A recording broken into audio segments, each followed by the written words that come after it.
Thanks for coming back, brother. What's that? Thanks for coming back. Oh, yeah. Dude, I'm going to make a quick announcement really fast.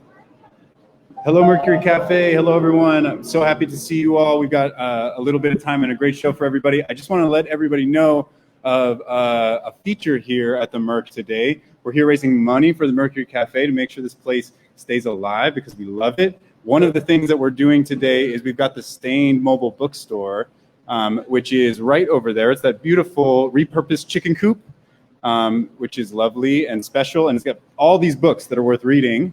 And all 100% of the proceeds, if you buy a book, go to the Mercury Cafe. So if you're interested in coming home with something to read, please stop by the mobile bookstore and we'll be happy to answer any questions. Got like 20 minutes here before we get started today, so it might be a nice time to check that stuff out. So we'll talk to you soon. Enjoy. See you soon.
How's it going out there?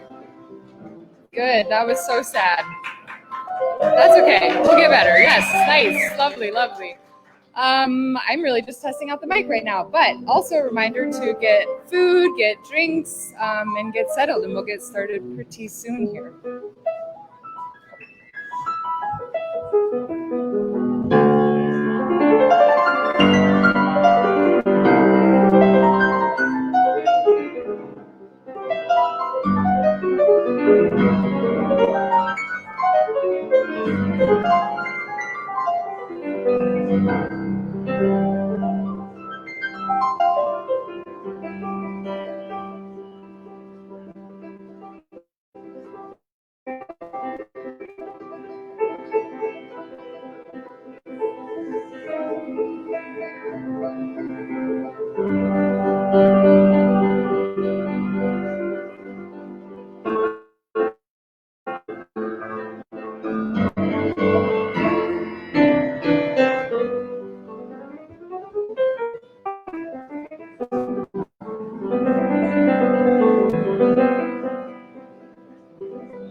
Hi, everybody. We're going to be getting started in 3 to 5 minutes or so. So just hang there with us.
Potentially on the wrong page.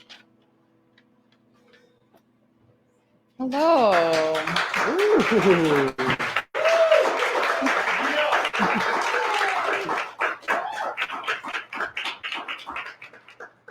Gosh, I really thought tonight would be much smoother than last night, but it has not been. It's okay, we're here. We're ready. Are you ready? Yeah, that was terrible. Just last, I think we do better. The thing is, it's scary to be up here. Mics are weird. It's vulnerable. The storytellers are really sharing from their heart. And there's a direct feedback loop between audience and the performer. So especially given the circumstances, there are very few of us here. It's normally packed. We need a lot from you. Clap loud, laugh loud, cry loud. Cry loud. Cry loud. Emma knows all about audience participation. It's important. So we'll try it again. How is it going out there? Good luck. All right. My name is Delia. I am one of the founders of Stained Arts, which is a nonprofit arts organization based in Denver that publishes visual, literary, and performance art. I'm Danny. I'm the founder of Soul Stories. Our mission is to host conversations that facilitate personal healing, human connection, and social change. You're at Liminal right now. Liminal is a glorious collaboration between Danny and I. We have really loved working together over the last 2 years and have felt the power of what we can do when we come together around a shared vision. Last night, we had 9 storytellers from our previous events come back here on this stage to perform and raise money for the Mercury Cafe. I think it became really clear to both Danny and I that these stories need to be done twice. There was so much power, so much attention. The stories were very well crafted, and it was really cool to have storytellers come back and do it again. And we're really looking forward to each of the stories that are going to be performed here tonight. And we're here for the Mercury Cafe. Mm-hmm. A little bit louder? Mm-hmm. Yeah, that's what I like to know.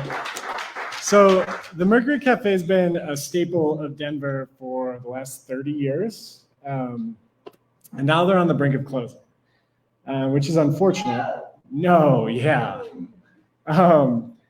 And through ticket sales and online donations, so far through this event, we've been able to raise over $2,000, which is fucking awesome.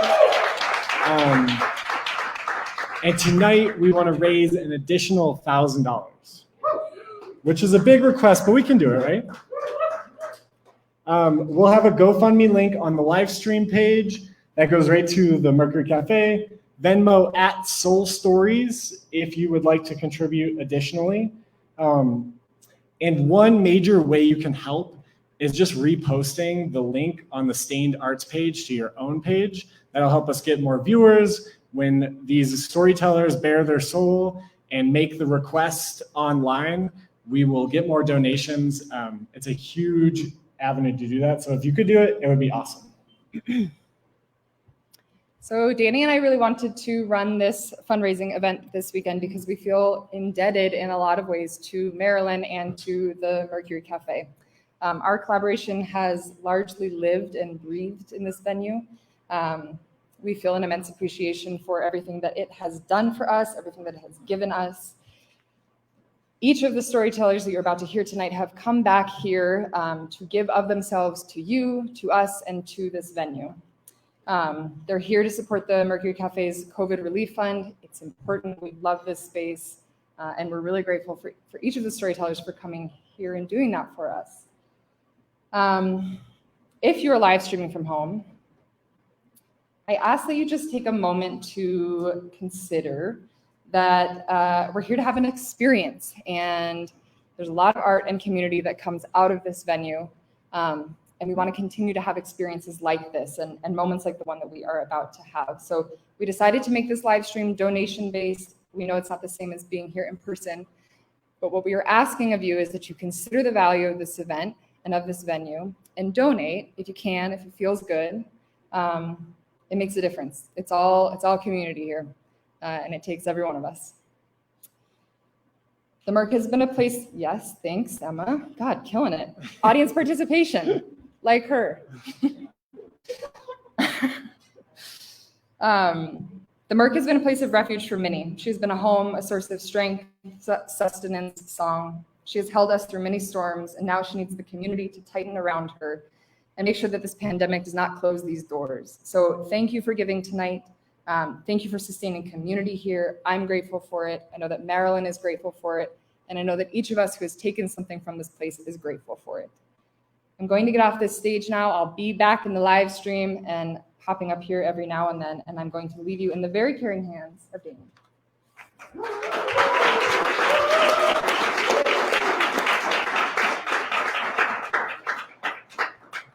Before we get started, I want to introduce our lovely pianist, Guillaume.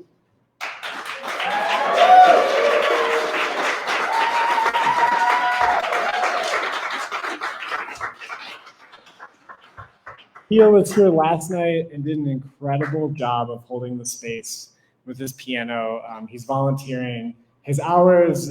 We're so grateful. He's done this event a few times. And here's his bio. Guillaume is a multi-instrumental musician who enjoys writing songs and exploring the workings of various styles of music. While COVID-19 delayed the production of his debut album, Guillaume is looking for new ways to deliver meaningful art during a trying chapter of history. Let's give it up for Guillaume one more time.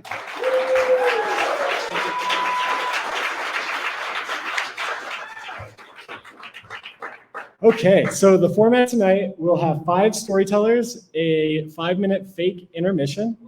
You'll see what that is when we get there.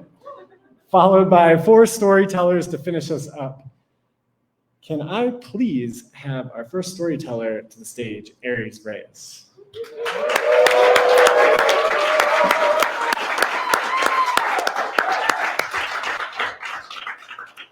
Aries is a bodyworker, MC, dancer, and novice butler. Their passions, is correct. Their main passions are outdoor nonsense, nerdy podcasts, and making hard eye contact with bags of tortilla chips. Fun fact about Aries, they follow traffic laws on their bicycle unless it's sunny or after dark. Please give it up for Aries Reyes.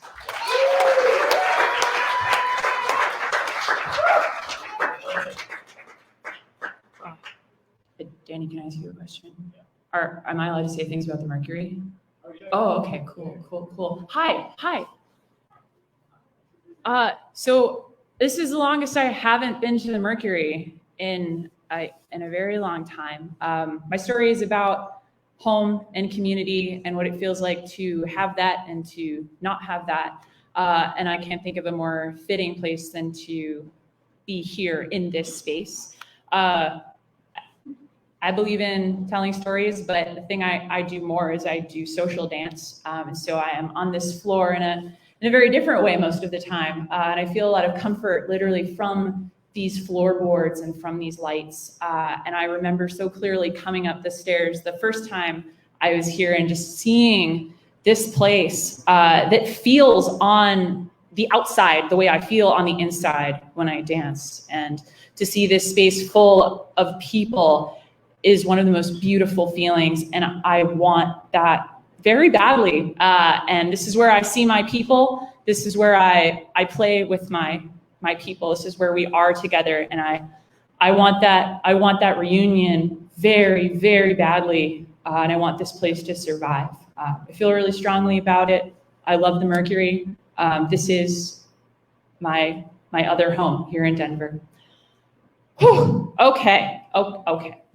So we're gonna get into it. We're gonna get. Actually, Emery, can I ask you a favor? Do you see the little glass on the table? The little one. No, the littler one. Yes. Can I have that one? Yes, I need that one. All right. You can talk amongst yourself. Thank you. All right. Oh, thank you. Okay. All right.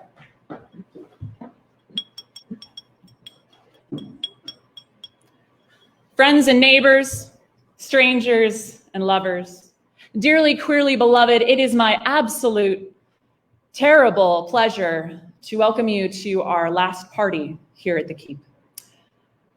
It's a sad occasion, but I believe it behooves us all the more to celebrate our fleeting moments together. So may I be the first to offer a toast to 8 years. Thank you. To 8 years of group house living, to tender moments at epic parties, and to finding the friends who become your family. To the Keep. Thank you.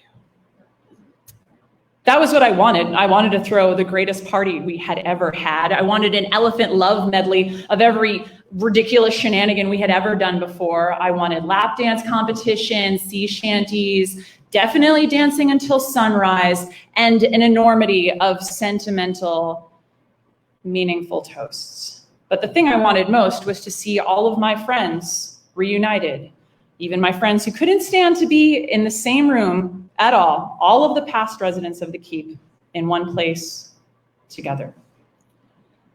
I wanted that party because I couldn't see the future after the party. The Keep had been a thriving group house for 8 years. We had marvelous parties, but the thing that felt so meaningful were the relationships that we had together. We were best friends, partners, companions, coworkers. We shared everything that people could share. And when we threw our little parties, we invited other people to join our weird, incestuous family, and they did. But like all decadent empires, the Keep was in decline, structurally and interpersonally. Structurally, the Keep was a row house, so it shared a wall with another home. That home was blighted and abandoned, and the developers who had purchased that home were wildly incompetent. So they would start construction demolition at 7:30 in the morning for about an hour and a half, which is a very unfortunate way to wake up. And they would cut into that building and also our home, and also the wall that separated our two homes, which is known as the party wall. I'll have you, this cool fact. And through that wall, there became this large open wound, a kind of wound that let in all sorts of badness. So green and black molds would blossom across our ceilings. Rats came in and started crawling across Zoe while she was sleeping. A raccoon, who we named Pete, took up residence and would not leave. And outside of our house, the neighborhood open-air heroin market was ramping up for summer sales. And we lived in Washington, D.C. We lived 3 miles north of the White House. You can't ignore the news about what's happening in Washington when you live in Washington. The city grew sadder every day. And inside, we were fighting. A schism had cut through the current residents of the Keep and the former residents of the Keep. A schism very, very vast. And as much as I tried to straddle that, it felt like this whole island of the person I used to be and the people who I used to love were drifting farther and farther away from me.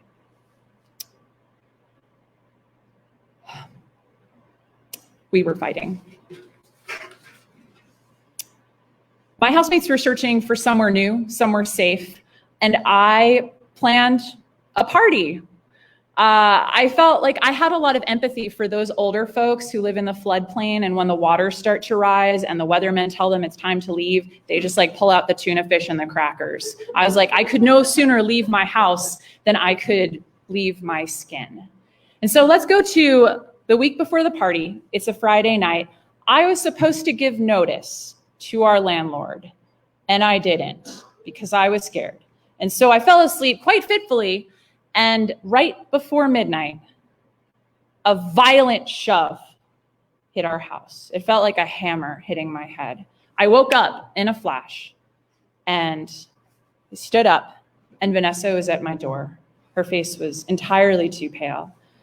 We went over to her room, and there was a crack in her wall where the roof of the house next door had crashed into our house. And I looked at Vanessa. Vanessa looked at me.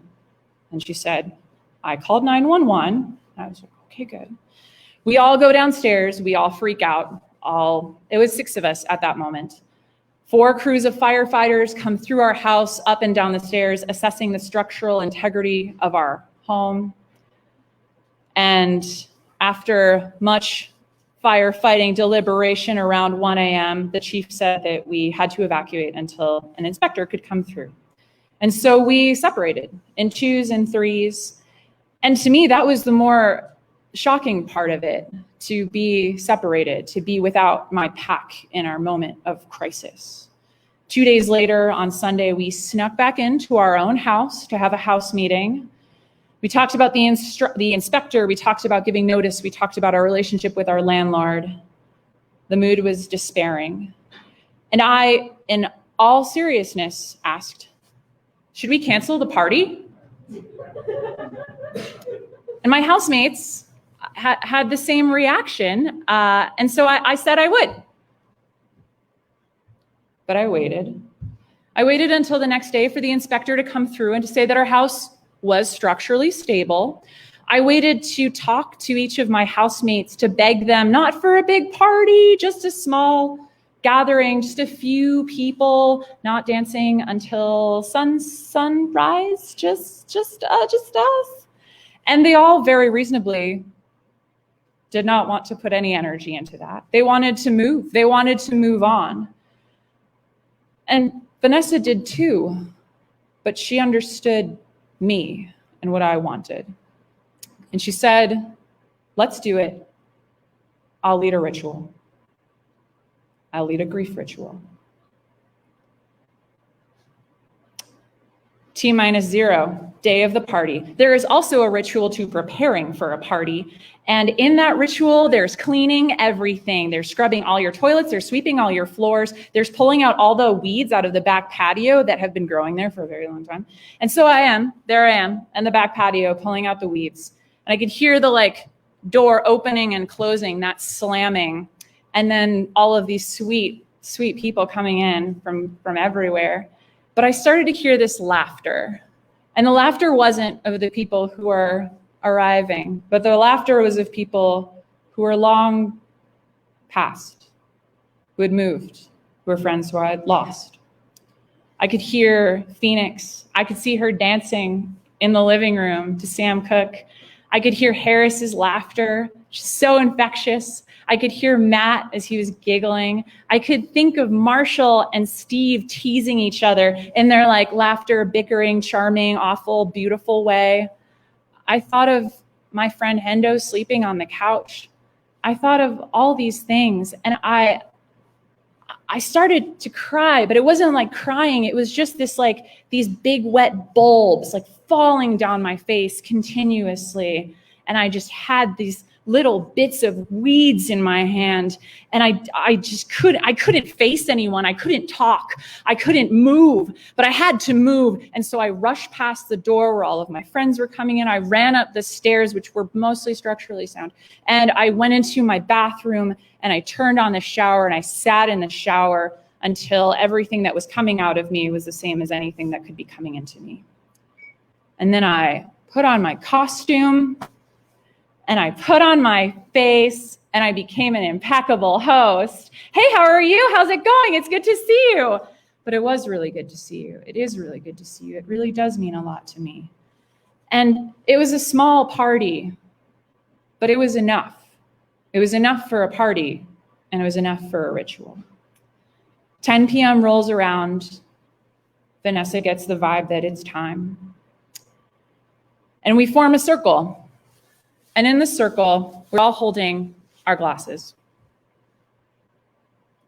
And Vanessa is holding a jug of water that she has blessed. And she pours the water, both very, very meticulously, and then a little bit more, so that the water is spewing out the sides of the glasses of the people to her right and left. And she directs us to take the water as it is passed to us and pass it to the person next, and the person next, and the person next. So this water is pouring and flowing and moving between all of us, spilling on the floor and spilling on our hands and spilling on ourselves. And as we feel moved to speak of the house we were in, to speak of the keep. And it started, the little dribbles of bits. A friend spoke of finding friends here. A couple described their courtship. People said really deep, caring things that I hadn't expected to hear, that I hadn't expected to know. Vanessa spoke of finding home here. John spoke of being welcomed back here after leaving. And towards the end, I spoke.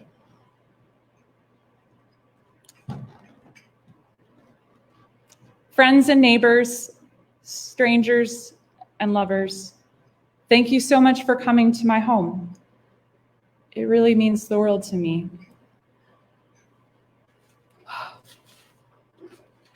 have to use the words for this part. For the last 8 years, I have been the luckiest person in the whole world because I have come home to my closest friends. For these years, I have secretly been a monarch, a person immeasurably wealthy. There is nothing the outside world could do to hurt me because I came back to this home, because this home protected me, because these people loved me, because all of you came home to me. Thank you for joining me. Thank you for being my home. The party ended shortly after that. We all talk so much about building community. It is very hard to talk about losing community. But I believe you never lose the home that you make with people, no matter what happens to your house. Once you have been found by others, once you have built a home with others, that is always your home, and you will always be kept. Thank you.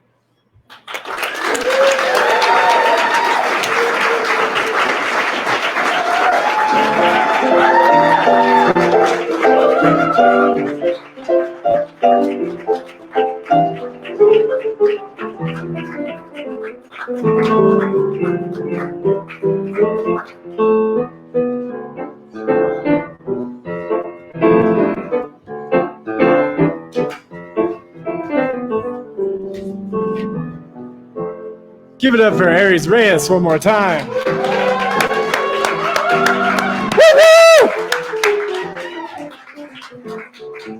Hello. Is this working? Can you? Yeah. Okay, great. I heard some people snapping during Aries' story. Feel free to bring that energy.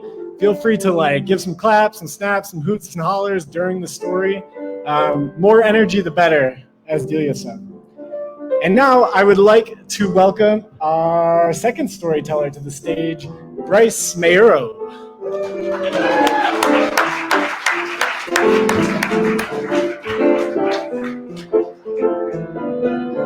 Brice Maiurro is a writer and the editor-in-chief of South Broadway Press. He has been featured by NPR, BBC, Denver Post, and Boulder Weekly, as well as being honored as a Colorado Creative by Westward Magazine. He has been accused of being an old man trapped inside the body of a younger man. He yells at birds and bikers a lot. Please give some love to Brice Maiurro.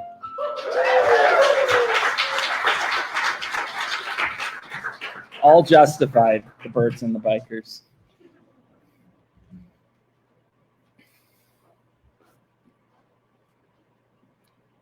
I am 11 years old, and my family's out to eat at a steakhouse. Wow, someone says, Brice, you can eat so much food. That's so impressive. I'm skinny. You can see my ribs. I wear baggy Nike t-shirts that my dad brings home from his work at the shoe store, and one shorts with a new pair of Allen Iversons, the answers.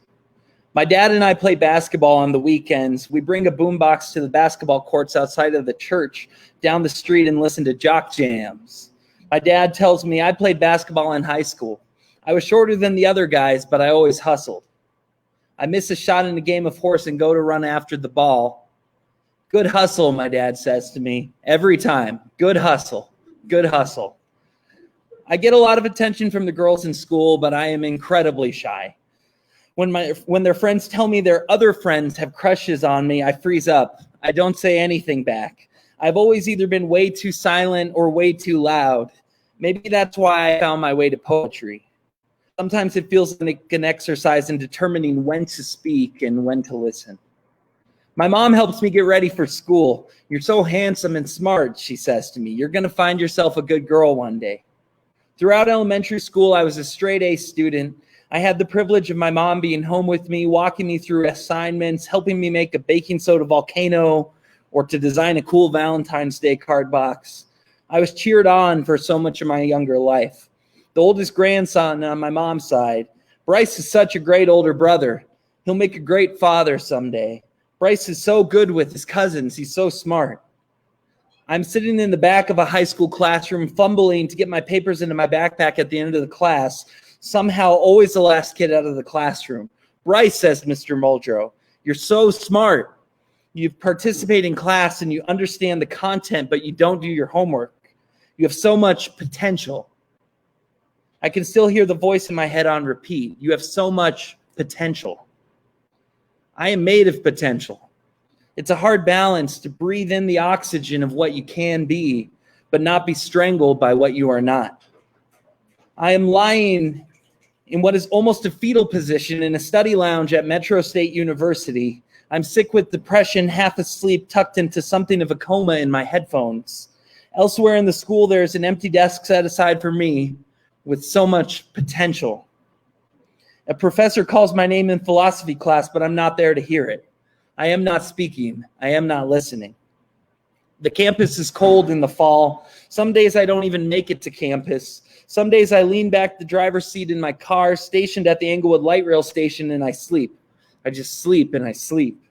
Late nights spent hanging out with my high school friends. They were the past I was holding on to. It was so much easier to be the class clown of the theater department than to be a faceless body tucked into one of hundreds of classrooms at a community college.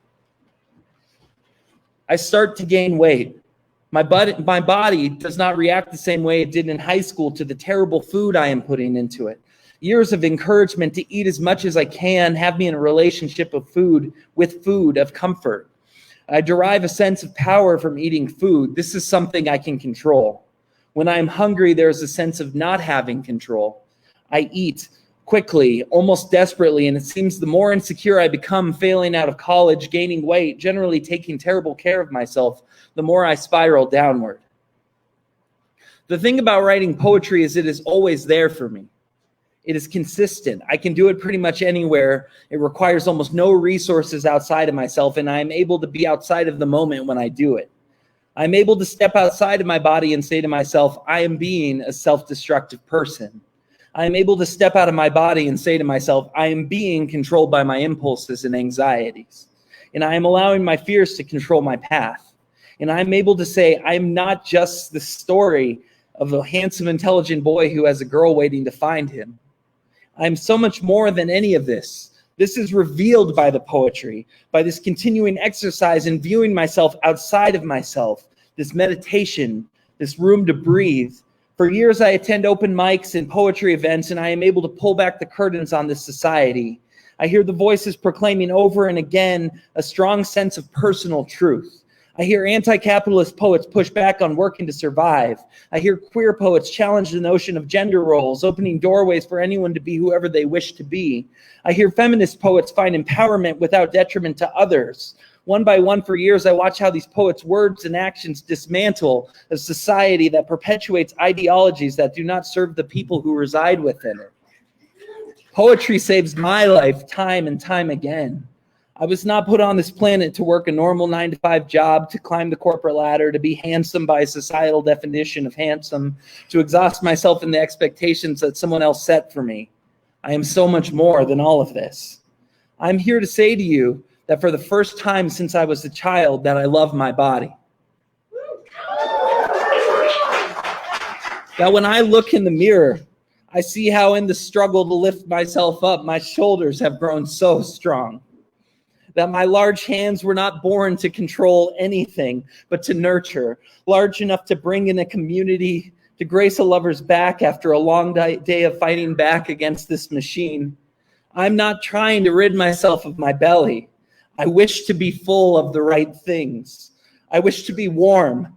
I am told time and time again how good of hugs I give, and this is what I want to be. This is who I am. I spent years learning how to hold myself, and I am fucking good at it. I love my facial hair. I love the way my mustache refuses to connect with my beard, like the Chicano in me is still figuring out how to coexist with the European. There is a sadness to know that there are unknown stories that race through my blood, but there is elation that blood still races through my arms to the tip of my fingers to write new stories in thicker ink. My calves are as thick as tree trunks, and every day when I run into spaces I've yet to be in, I hear the echo of my father's voice in my footsteps saying, "Good hustle, good hustle." Do you hear me? I am as unafraid to listen as I am to speak. I'm learning to breathe in deeply, so I'm as prepared to shout as I am to sing. Maybe the most important thing is that I have learned how to feed myself. I am adamantly dedicated to self-discovery and adamantly opposed to self-destruction. Maybe I'm not as smart as I've been led to believe I am. Perhaps all that blood that would have been rushing to my head has headed to my heart. It makes sense to me that in times of war, we listen for the drums. That seems to be where our fight is. Working in a cardiology clinic, it was apparent to me that nothing in the body is as affected by what you feed it as the heart. We need to eat to live. We need to grow strong. We need to continue to have the conversation of who we want to be rather than who we are expected to be. But maybe I am just projecting. Thank you.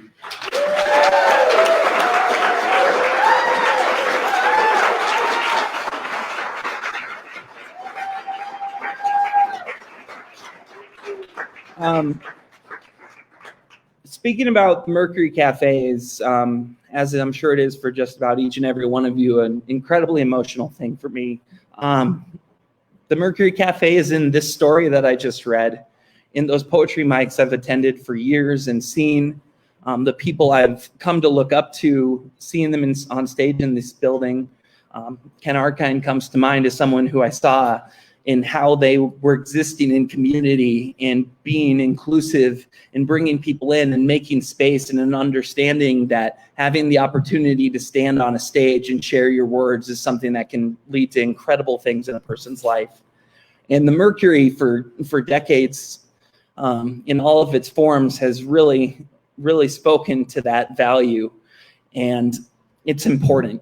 If you look around at us, the city is changing rapidly, and in a lot of ways it's becoming so homogenous, but this space has always been and continues to be a space of disruption, of important conversations, and it's been everything to me. So consider supporting it and do what you can, and thank you all for being here tonight for this event. It means a lot.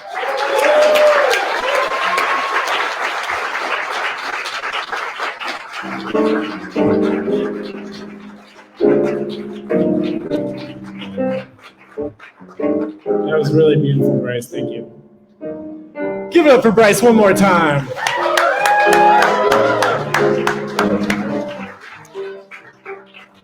if you're joining us on Facebook Live, if you're joining us in person, GoFundMe link is in the Facebook live stream at Soul Stories for the Venmo.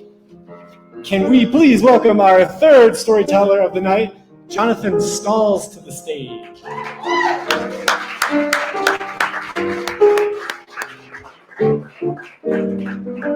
Jonathon is a multidisciplinary LGBTQIA+ artist who spends many of his days moving solo and with others on foot. He takes naps under trees, and when excited, he tends to grunt, groan, and shout. Yeah. He founded Walk to Connect, amazing organization, in 2012, and is currently developing and working within 2 creative projects, Intrinsic Paths and Pedestrian Dignity. Please check those organizations out. They're doing really beautiful work. And please give all your love to Jonathon Stalls.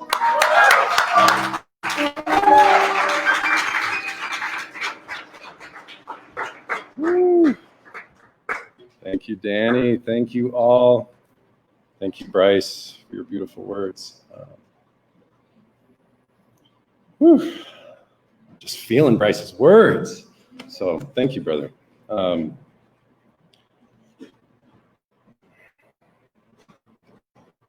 take a deep breath. Let's just take a deep breath all the way in.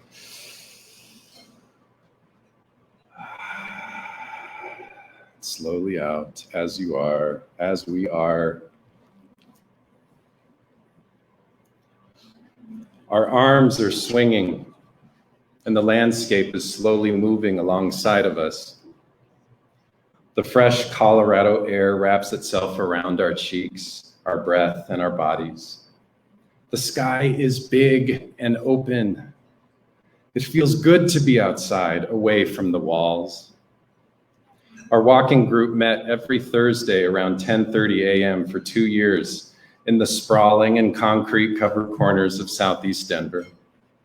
International markets, big office buildings, strip malls, spacious parking lots, and service centers cover the busy arterial streets. The women on this weekly walk are from Iraq. They are refugees, and they came to the US just after the US and Iraq war, and are roughly all over the age of 65. We walk, we move, unhurried, patient, all 9 of us, side by side. Some of us right next to each other, some holding hands and others behind or in front. Humble glances and friendly smiles are exchanged. Some of the women bring their previous conversations into a moving dialogue, and some hardly talk at all, if ever.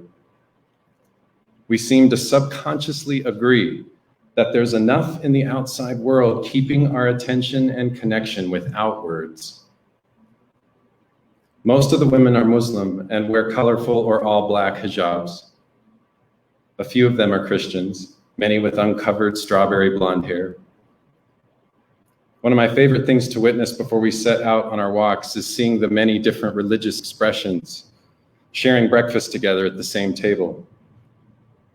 Their culture, their language, their foods, and their traditions of home seem to bring them together beyond their different beliefs.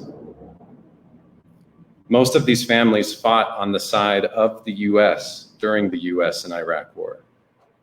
Most of them have lost immediate loved ones in the war, sons, husbands, brothers, sisters, and cousins, gone. Tears well up in their eyes and in mine every time it comes up on our walks. We have to stop our walks and just honor what comes up, because in walking, it brings up what's actually going on inside. There's so much suppressing and burying what's actually going on. And so when we move and things come up that are raw, and the tears and the vibration, we just stop. And we honor it. We don't bulldoze over it. We don't just let the cars and the concrete define how we pave over it. We just stop and we honor it. And we listen. And we allow whoever is sharing their story or their ache, we allow them to lead. and if they want to go forward or if they want to go back. They share with me that they are angry and sad for the state of their home country, but they are very grateful to be here in the US, and they're doing whatever they can to make it work. I'll never forget two of the women coming up to me in early 2017 when our country had a ban on Iraqi refugees. They asked, "We are looking at places to go. We don't feel safe here in Colorado.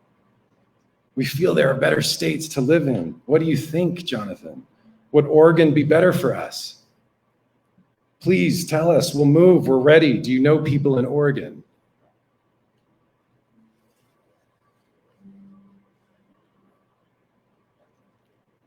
I had no answers for them. What do you say? I was sad, angry, and humbled by their words and their struggle to trust. I so badly wished there were simply more people in our community, in our country, in our city, living in relationship, in proximity with them and their beautiful families to affirm that they're welcome here, right where they are. We're still moving, we're still walking. Without words, we are still listening and connecting to one another. Most of the time, I am silent. I can't speak Arabic, and you can only say, "How are you? What is new?" so many times. When the answer is met with a humble smile and a squint, like, "Yeah, okay, you said that already." That said, we connect around everything else.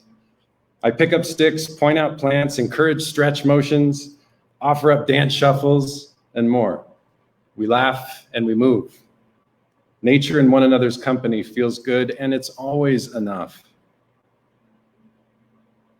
After having guided so many group walking and rolling experiences, I have utmost trust for what takes place when the body starts to move the way that it's made to. The fluids, the cells, the neurons, and so much more are given permission to lead and to live. I always show up with a wooden walking stick. The women always ask me why I have it. "You're young," they say. "Why do you have this?" "To protect us from the dogs." They laugh and continue. They want to touch it and try it. They always find it to be an entertaining part of our journey together every time I get asked the same questions. In fact, as my hair grows longer past my shoulders, I'm now getting welcomed as Thor and Jesus by the women and the men. Every time I walk in the door, they no longer know my name. I am one or the other. I feel blessed in that strange way to be a frequent target for a good late morning joke. The streets we walk are full of parking lots, wide roads, and tiny or non-existent sidewalks pushing us into traffic. It's no mystery why so many people give in to being sedentary and inside. We are all waiting and huddling at the fragile pedestrian island facing a high traffic intersection, awaiting our great crossing to the Cherry Creek. For all the years they've been only a 10 to 15 minute walk to the Cherry Creek, they'd never been there. The cars rush past us 6 lanes deep in all directions. I often see the women lock elbows in the pedestrian island. This is on Havana Street, if you know Havana Street. We cross the street. I find myself doing a quick blessing every time we make it safely. It's frightening, but the rewards are worth it. We continue moving. The glow of the sun and the grasses is calming. No matter the season, ducks and geese float along the creek, and the sound of the rushing water begins to compete with that of traffic and noise and speed and separation. I'll never forget one of our first group walks all the way down to the river. We were taking a break to enjoy the sun. As we rested, one of the women quietly tiptoed down to the edge of the creek. She had a small paper cup with her. She's barely making it. But she was determined. So I didn't help with one hand, and she lifted her long skirt with the other. She starts kneeling in the water, And I'm wondering if she's thirsty. And I'm like, ooh, Cherry Creek. But I'm just waiting. And she kneels and fills her small cup in the cold creek water, filled her small cup, and having no care for her friend's dress and mall shoes, she came up from behind her and pours the water onto her head. Yo! Everyone's attention, quickly focused, is now on this woman who is now wet with creek water. I was waiting for my first group fight or a long good laugh. We waited. She busted out laughing, thank everything. All the women roared, and if it wasn't for some of her discomfort getting down the rocks, she would have surely returned the favor to her bold peer. We laughed the whole way back. The playfulness was magic. As the walks come to a close, words of gratitude in English and in Arabic move between us. The women smile and are grateful to rest, and they look forward to it every week. Walks like these profoundly change me from the inside out. It's a practice of giving oneself to what can be learned or gained through experience and not just ideas of the mind. Once this embodiment takes shape and begins to live within you, the mind often has no choice but to let go and to adapt. You break bread with, you cry with, you ache with, you laugh with the story and the song of who you move with. There is no turning back to what were only ideas. Because of this walk, I am forever connected to older women, to refugees from Iraq, to the US and Iraq war, the many expressions living within Muslim life, and so much more, in a way that I would have never imagined. No article or book or political lean would have educated me in this way.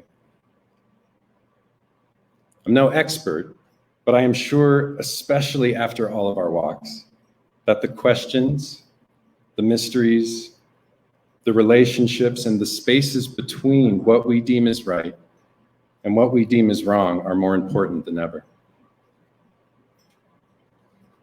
Thank you.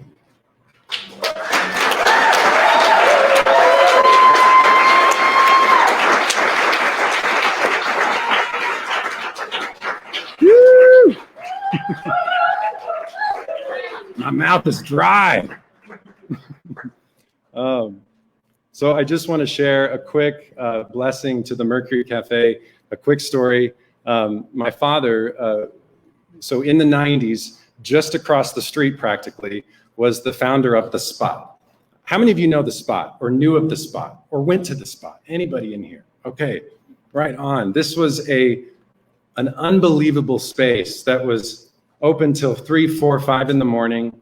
And it was just so much intersection of inner city life, so many young people, so much breakdancing down, all these different things going on. And so I would be outside until 2 a.m. flipping burgers all the time for people just out in the world. And always we were in relationship with, moving with, connecting with people going to and from the Merc. And so to have this, since the 90s, this rooted, be you, be who you are. I would always notice the uniqueness of the people going in and just all the color of what would come out.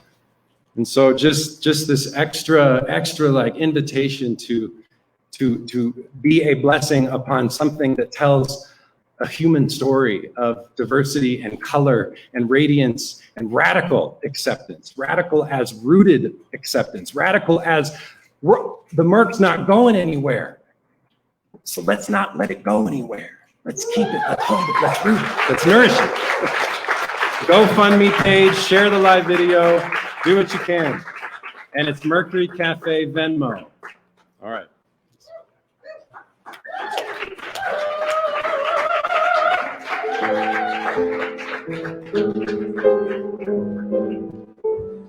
Keep it going for Jonathon Stalls, everybody.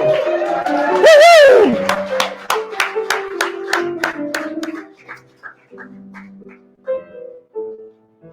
All right, let's welcome our next storyteller to the stage, Marthè Ndongala. You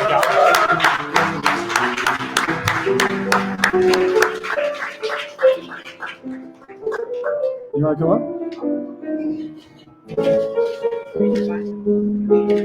Mott is a writer and creative residing in Denver. She's written her first novel, loves creating using various mediums with friends, and drinks like an Irishman from the early 1700s. You can find her dancing, cooking, and pronouncing her name over the phone multiple times to still have it mispronounced.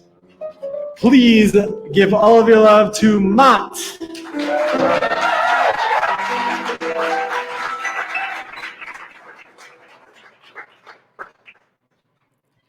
Thank you so much for having me here tonight. Before I start reading, I just want to share a little story about my first experience at the Mercury. I first came here when I was 17. I was invited by a friend in school, and he was attracted by my otherness, which means my weirdness, and thought that this would be the perfect space for me. And he was completely correct. Growing up as an African Oreo in the suburbs, I never really quite fit in, and I never really knew how much of my voice to use. And your voice is always loud enough, and you are always welcome to speak your truth. And that is something that Colorado should never, ever think about getting rid of or letting go. So I welcome every single one of you here in person and online, and thank you for your presence, and thank you for your contribution, and thank you for keeping this space alive for more children who were like me, who were other, to feel welcome. Thank you.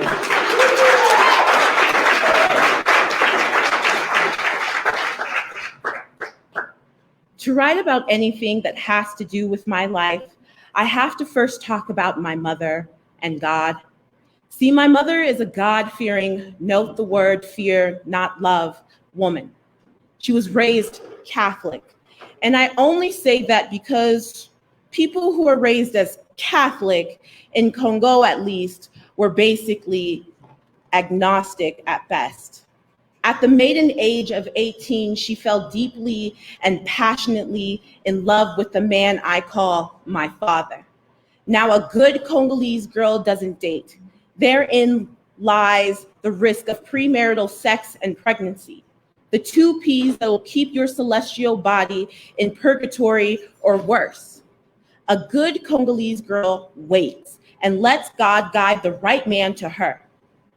But when you find a big, deep, and passionate love, being good becomes more about feeling good. Even if loving him may be wrong, it feels right. He feels right. What God would put a man that was everything you didn't ask for, short, skinny, loud, and nerdy, appear like everything you've ever needed? Maybe a God with a great sense of humor. At least, I wish my mother was bold enough to say. Instead, she turns her head away from me when she tells this part of the story and starts pulling on her wrinkle-free clothing, and I'll catch her looking down and smiling to herself, laughing at God's humor. Well, when you're an 18-year-old and you feel passionate about anything, you dive in, even if you don't know how to swim. My mother drowned 3 times. Each time she did, she dove too deeply into my father. She was pregnant, unmarried, and thought herself to be in love. So when my father, who was finishing his MBA, gave her money and a promise of marriage, she stopped praying to any saint or image of a white baby Jesus. She packed food in a small bag and wrapped the old maputa around her waist and headed to the mountains where the gods were still untamed and ravenous. There, she met a ganga, a medicine man, and paid him the price of love. He'd asked her to sit and call upon the gods of the mountains, the goddesses of the earth, and the mothers of the sea. My mother sat silent as the gods of her ancestors came before her. thunder breaking out from the sky and animals crying from the jungle around her. These gods weren't silent. He would cease his incantations and ask her to wash her feet. She would go over to a small, dark basin that had herbs and water mixed together and stare at her reflection. My mother said it was strange because even when she looked down into the waters, she could never see herself. There was only darkness. And it stared right back. After drinking a strange brew, the medicine man made sure she laid down in the forest and let the life pass from her and into the earth. I was 21 when I found out I was pregnant. I was in love, or thought I was, with a boy trying to be a man. I thought myself to be free-thinking, intelligent, and an ambitious woman.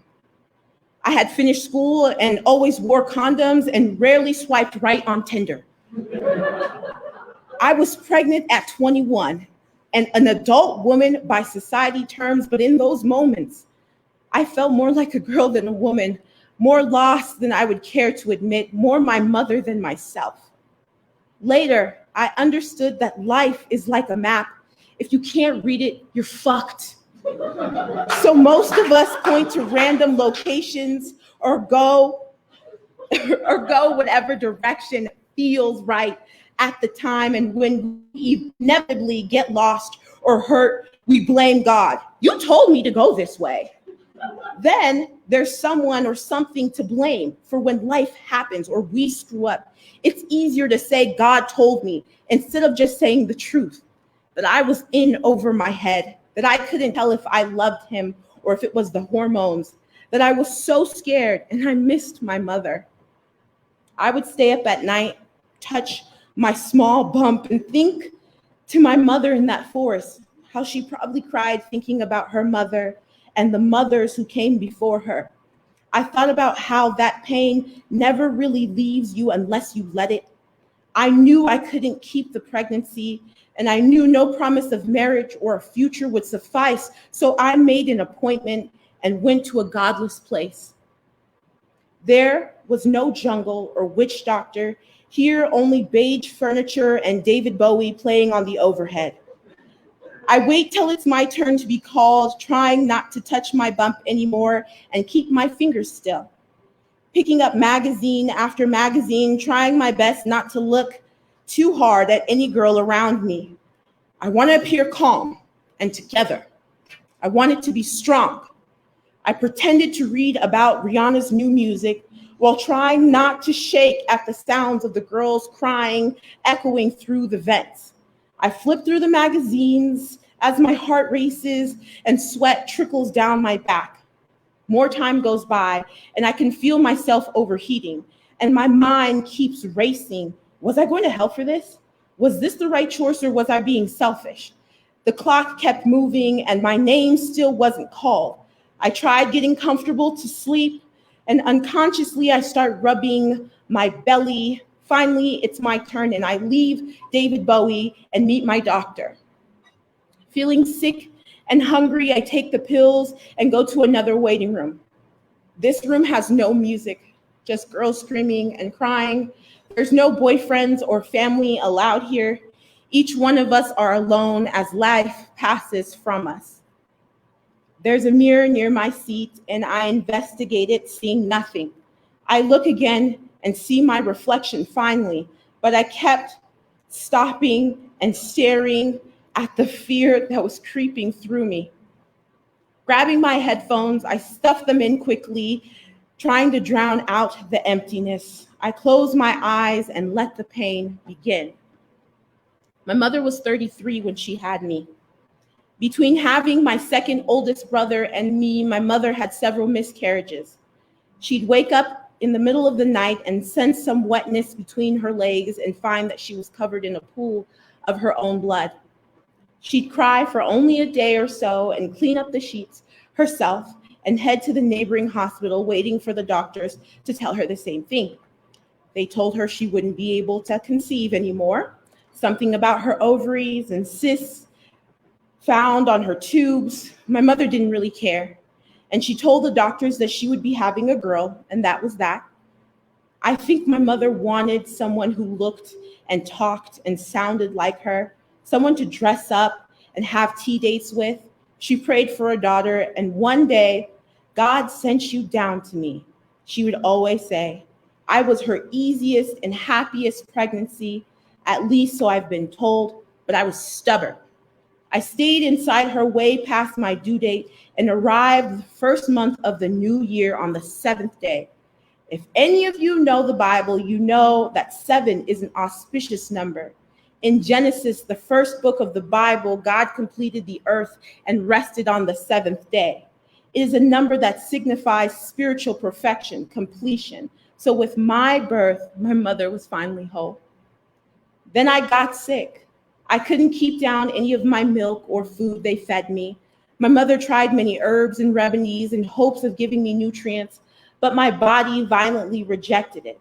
The doctors and specialists couldn't figure out what was wrong, and I was going on 4 days without eating. My father refused to hold me, she said. He had felt so in love at my birth that the thought of watching me die in front of him was too much for him to bear. So he gave that cross to my mother and left. You never cried. You never knew you were dying, yet you never cried. Part of me thinks if you've never tasted life or held something inside of you from this world, you've never really lived. I couldn't keep any food down, so I was empty, a resident in passing. So maybe I was never alive. She tried everything, but as the days went on, my body grew more emaciated until I was nothing but bones. Finally, she said she called her sister's pastor and frantically asked him and other pastors to come over and pray for me. The pastors came over and they prayed and prayed. My mother said they prayed all night, and when she awoke, she saw that I had passed. My eyes were rolled back, and my mother said I had bloodied my diaper. I was gone. Yet, instead of crying, she turned to the priest and continued to pray. It was on the 2nd day she heard me cough and cry. I was the fattest, liveliest, independent, and curious baby. At least so I've been told. My mother couldn't stand the fact that I looked like my father, but for at least a month, she refused to let anyone else hold me. She needed to feel my beating heart against her own and know that I was really alive. To this very day, my mom reminds me how God chose me and how I owe my life to God. I thought about that as I was ushered into another room. This one had small jars and a strange chair for me to place my legs. How could God still choose me? I was choosing myself over this life. How could I be used when my body was no longer a temple and I was ready and willing to be an abomination for what? For my future. The machine started and I closed my eyes. Memories of my mother singing to me throughout my childhood filtered, and I recalled her eyes, the soft browns that looked at mine like I was the best prize this world could ever offer. I thought about the nights she cried, asking to be forgiven for her mistakes, and the mornings she spent cleaning puddle after puddle of blood. I think about how my mother, every time she was told no, chose to say I was hers, that I was going to survive, and that I was going to live. God didn't choose me, she did. With this, I understood that I had to do the same. I had to choose me for my life to mean anything to myself or any God. I had to choose me. My boyfriend at the time pulled up to pick me up. I got into the back seat of the car and laid out my legs silently. He asked me how I felt, and I started wailing. I cried for many reasons. I cried because I wasn't going to be a mother. I cried for every scared girl in there who felt the same. I cried for my 18-year-old mother. I cried even more for myself. Suddenly, we were at home, and my partner helped carry me into bed. I had stopped crying. And finally, after many sleepless hours, I closed my eyes and dreamed of a beautiful small child who strikingly looked like my mother. Thank you.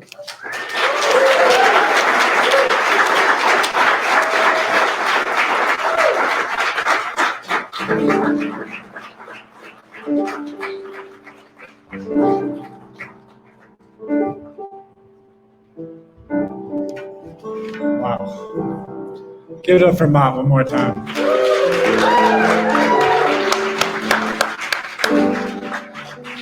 Thank you, storytellers, for being vulnerable, for being honest, for all of you here and on Facebook for witnessing, to being present, to giving your energy.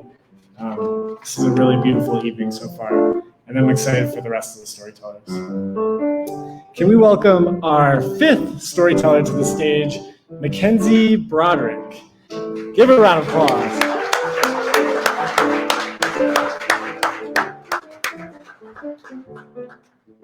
Mackenzie Broderick is grateful to be back at the Mercury Cafe. Here in Denver, she has performed with Soul Stories and published with Stained Magazine. When not writing or avoiding writing, she is building the perfect island on Animal Crossing. I love Animal Crossing. I haven't played it. I really want to play it. I've seen videos. Anyways, thank you for referencing.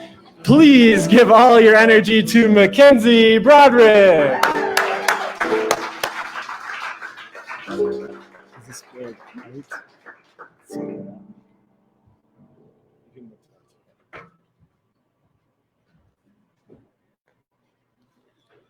I was a virgin until I was 23 and a half years old. This was not how I expected my love life to turn out. At age 12, after a week spent listening to stirring health lessons about abstinence being the only sure way to protect my heart and my health, I expected to only have sex with my husband on our wedding night. At 16, after joining a roller derby team and a circle of queer girls, everyone around me expected me to come out. At 18, I expected Ryan, the hot lifeguard, would be my first kiss. At age 23 and a half, I expected to die a virgin. That description is essentialist, the result of a patriarchal obsession with controlling my young female body, but virgin is also an accurate description of who I was, someone lacking sexual experience. Not because I believe Jesus cared who I slept with, or because I was asexual or thought myself to be repulsive, but because of inertia. Objects without dick remain without dick. To tell the story of how I lost my virginity, I must first tell how my whole life I was afraid of men. I feared them and desired them and was ashamed over the anxiety I felt around them. I was a shy child with only sisters, and the world of men was a mystery to me, one which grew more intriguing as I experienced puberty. At first, I tried befriending the objects of my affection with hopes they would see beyond my awkwardness and fall in love with me. This never worked. As I grew older, my feelings became more intense.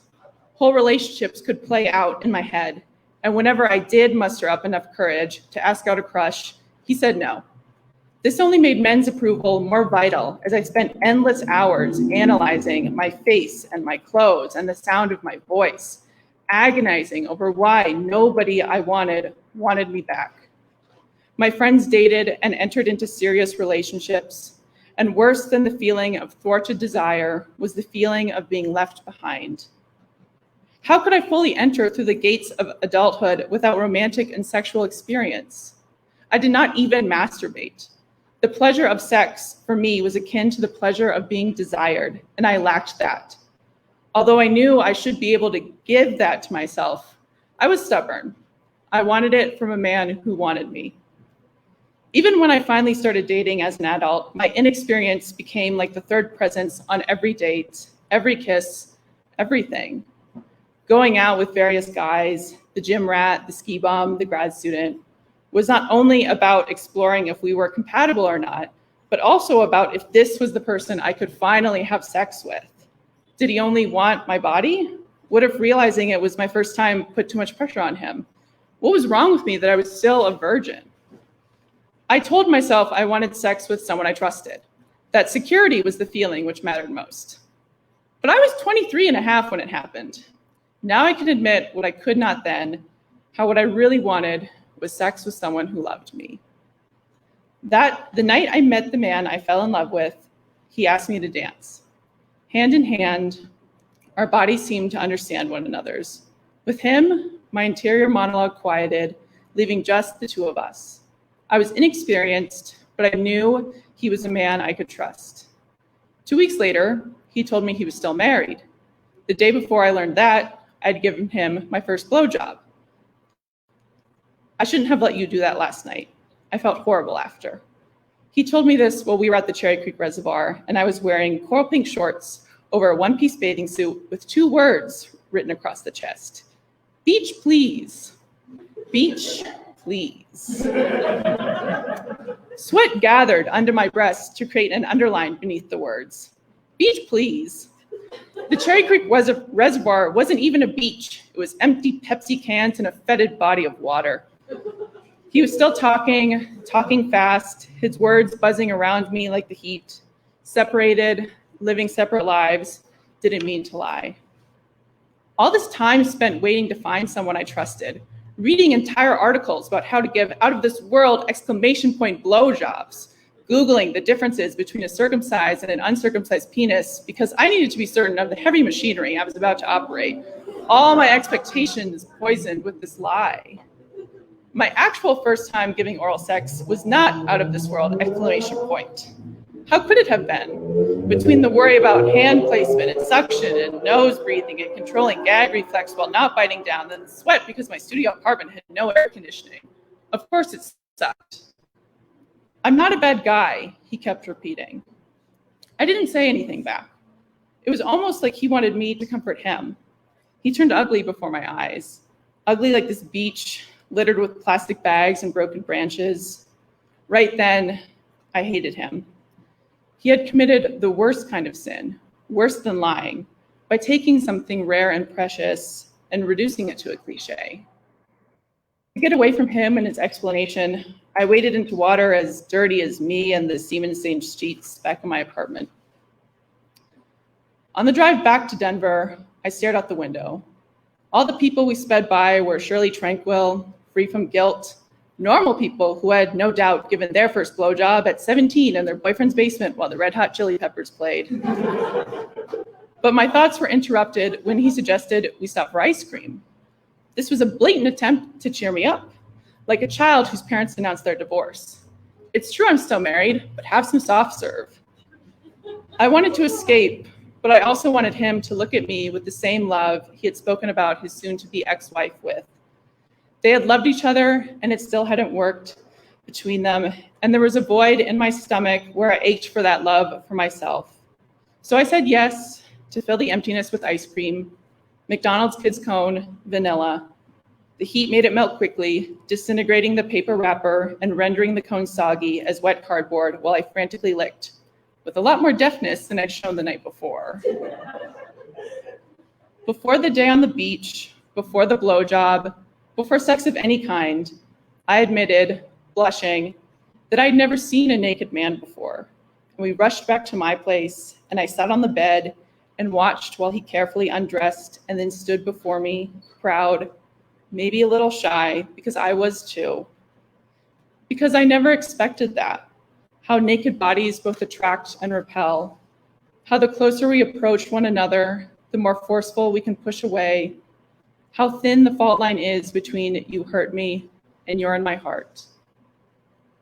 If I move even further back in time to return to the night we met and the dance we shared, I might stop him from telling me his name. That moment, hands touching, eyes meeting, sweat gathering in the small of my back, could be both a beginning and an end. The music is loud enough that we can hear each other's voices, but not quite understand the words we are speaking. Multicolor lights flash red, pink, blue, while our little corner of the dance floor remains dim. Our faces, partly shadowed, will never become familiar to one another. We share a dance more intimate than sex, and then he steps aside, and I move away, and there's no chance to lie and to be deceived. To offer ice cream as an apology and to taste something bitter on my tongue. Because close together and still strangers is the happiest we might be. I hold him close and do not think about how he looked me in the eye and lied. And he takes my hand and is free from the weight of my expectations. There's no future blowjob and loss of virginity. But in the space of a song, those perfect moments leave me changed no matter what, because I know life only gives us so many. Even if the dance ends and we part, I am defiled. Thank you.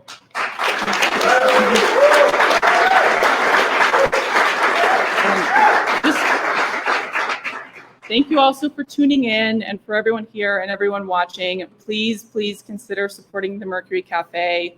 Every time I come here, I am so moved by the beautiful and the human and the nourishing words and art that people are creating here, and we really can't lose this space. So thank you.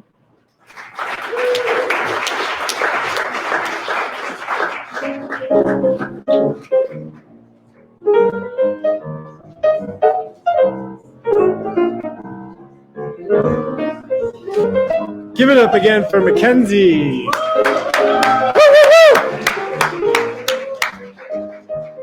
All right.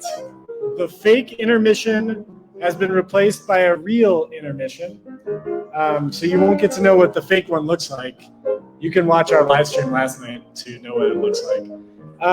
So we're going to have 5 minutes, get a drink, go to the bathroom, come back, buy a book from the Stained Bookstore. If you're on Facebook Live, donate to the GoFundMe in the links. Venmo at Soul Stories. We love you, and we will be back soon.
Wow, you guys all seem very blurry all of a sudden.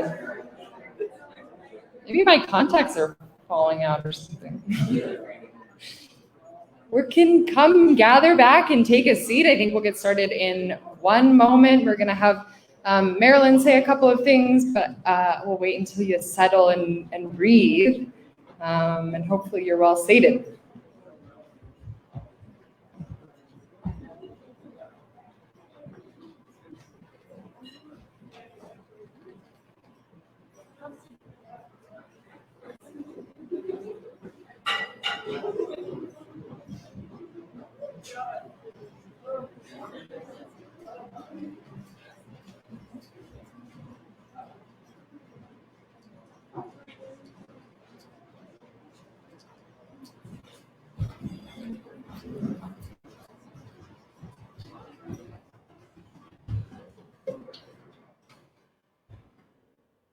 All right, everybody, give a huge, huge round of applause for the reason we are all here tonight, Marilyn.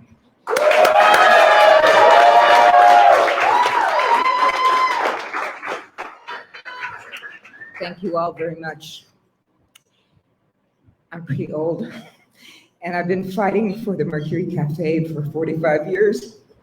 It's really worth it.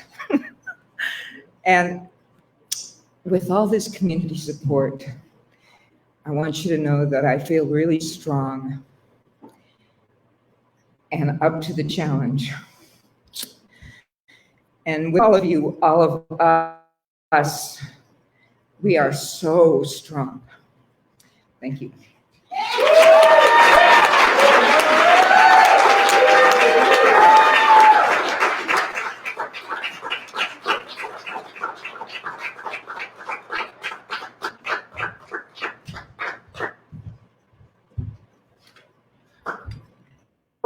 Okay. Great. That was the sword and the stone. Please give it up for Marilyn again. We're so lucky that she's here, she's supporting, and that she was willing to speak. Okay, team, are you ready? We have 4 more storytellers. I know it's Sunday night. I know you might have jobs or might not. You might have to wake up early in the morning. We might go a little bit over. You are welcome to leave whenever you need, but I promise you these last 4 stories are worth it. If you could hang with us, if you could support them, I would love that. So with that, please welcome our next storyteller tonight to the stage, Ben Renner.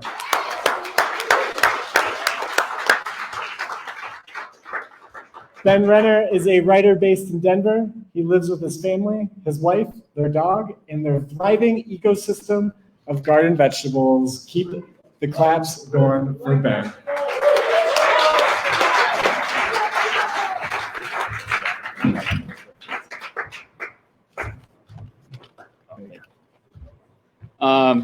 So I just have a few words about Mercury before I begin, if that's okay.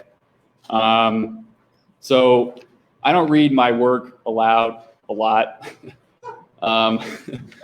But 2 years ago when I was on the stage downstairs to do this liminal reading that I'm about to share with you all, I just felt, I was overwhelmed by the sense of just welcome and just, just a sense of welcome.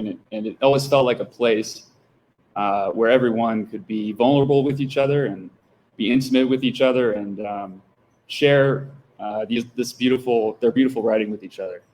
I think that this space is an incredible thing to keep going. So when Danny and Delia asked me to do this, I had to jump at the chance to pitch in. I figured it was the least I could do to share the story with you all again. So this is from 2 years ago, 2018. The theme for that was morality. And this piece is called Cheating Off My Paper. In middle school, I was smarter than I am now. This was before I ditched class to get high or drunkenly climbed up the side of a sandy bluff in Discovery Park with a driftwood pole. It was before I passed out on in the dorm hallway on the eve of an important math test. It was even before I gagged a little at 2:11 p.m. because that particular time of day happened to be the name of a popular malt liquor that I drank and vomited back up numerous times. So yeah, in a way, I was smarter back then. If smarter means having done fewer dumb things. But in spite of receiving my middle school education from a Catholic K through 8, soaked in guilt and warnings about premarital sex and masturbation, I wasn't any more virtuous. I merely wanted friends. In terms of knowing facts about objective truths, I suppose I'm smarter now.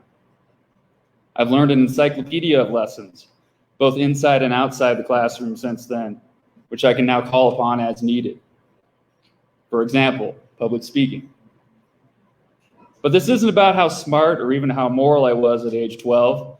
It was about homework. Middle school was probably the peak of my completing homework assignments abilities.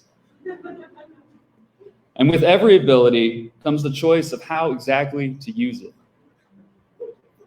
I use my completing homework assignments abilities to gain attention. 3/4 of my middle school student body was Black. But I was always seeking approval and acceptance from my peers, most of whom looked and spoke differently than I did. So I became the facilitator of a massive Catholic school cheating ring that reached its apex in Miss Junger's 7th grade homeroom.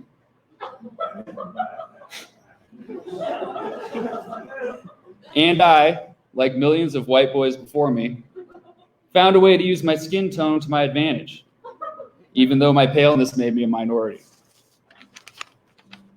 Now, I wouldn't say I'm a grammar expert, even with my bachelor's degree in creative writing, but I'm pretty fucking good at grammar.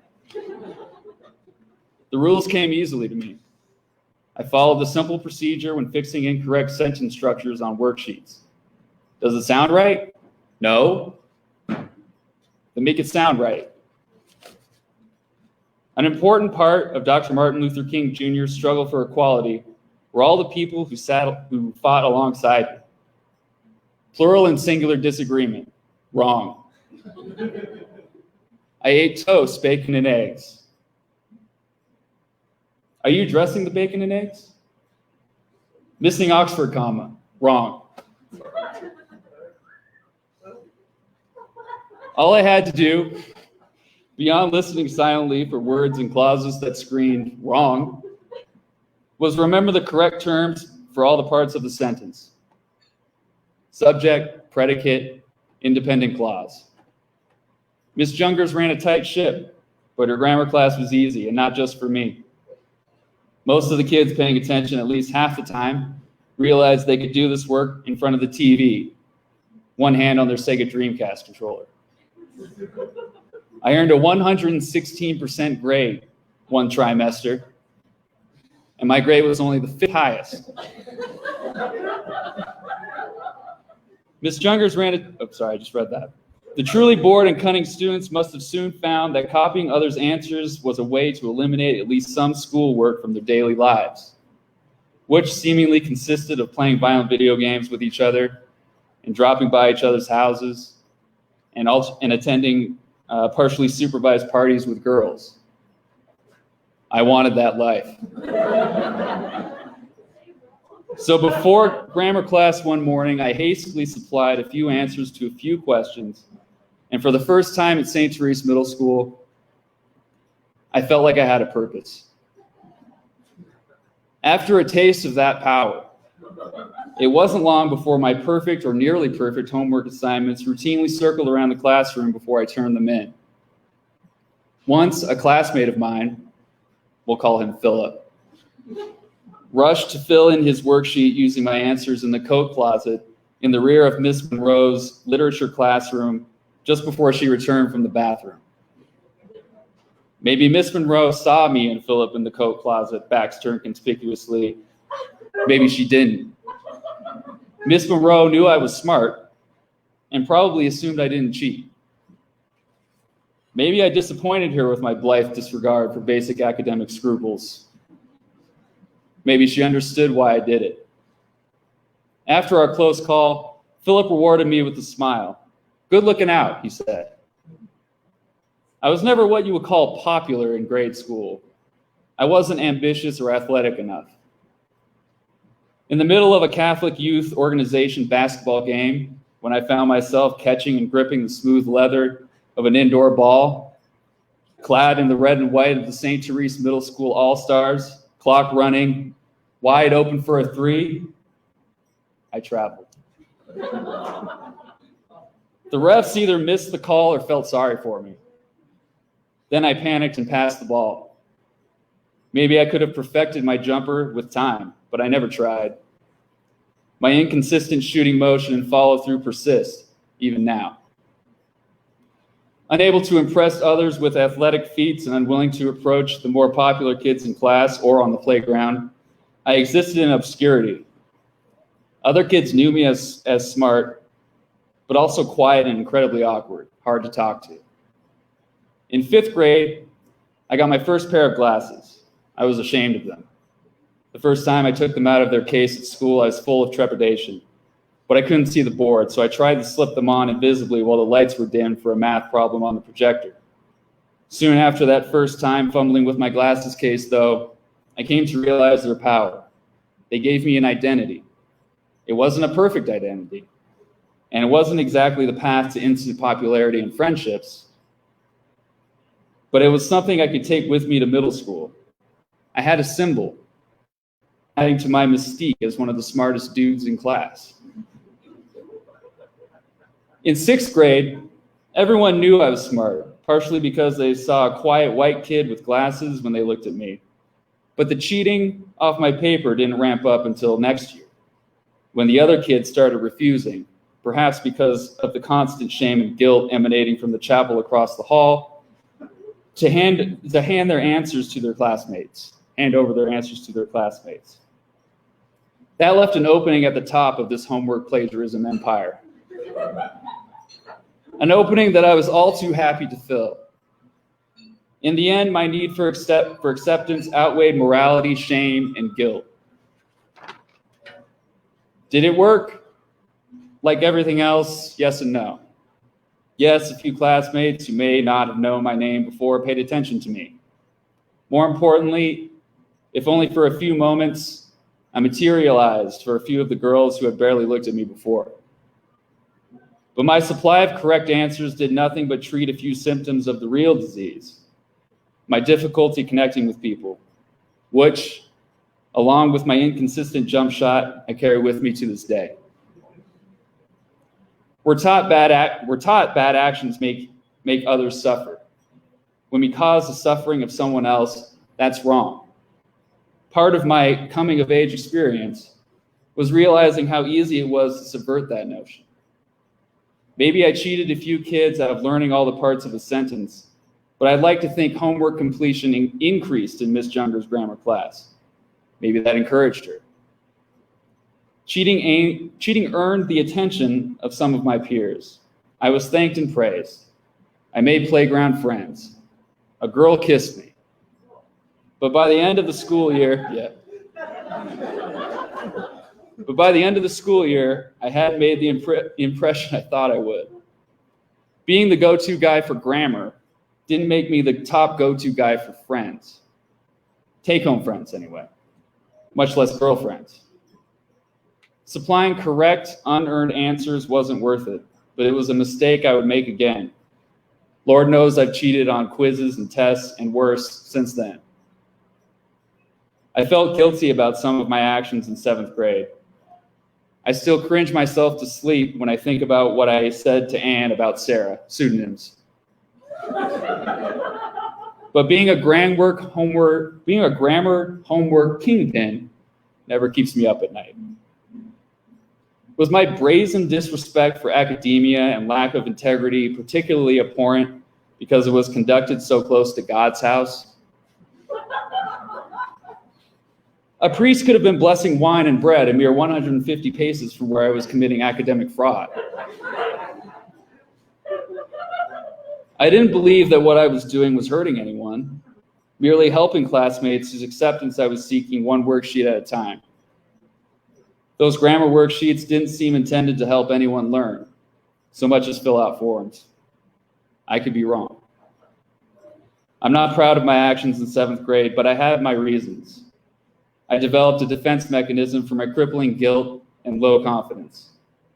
Pushing moral boundaries then set me on my course for better and for worse. Thank you.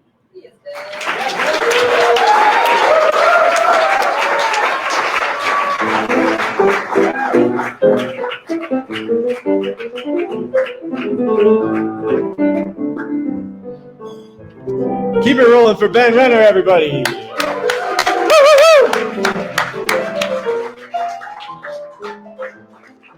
Can we please have our next storyteller to the stage, Joel Hafnor.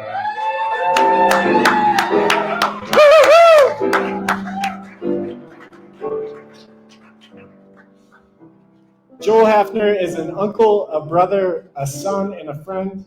He believes there are no easy answers or reliable paths to contentment in this life. He aspires above all to notice life as it passes, and for him, that has meant going slowly whenever possible. He once took second prize at the McGraw Elementary Spelling Bee in 1999.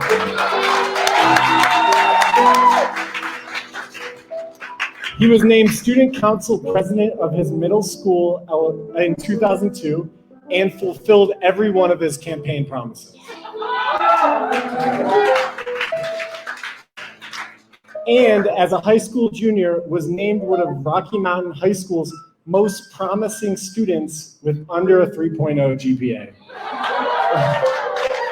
Please welcome me and please help me in welcoming to the stage one of our lankiest performers, Joel Hafnor.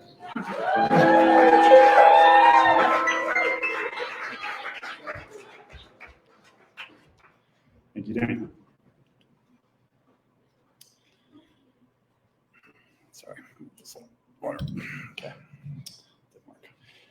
A mind needs meaning like a stomach needs food.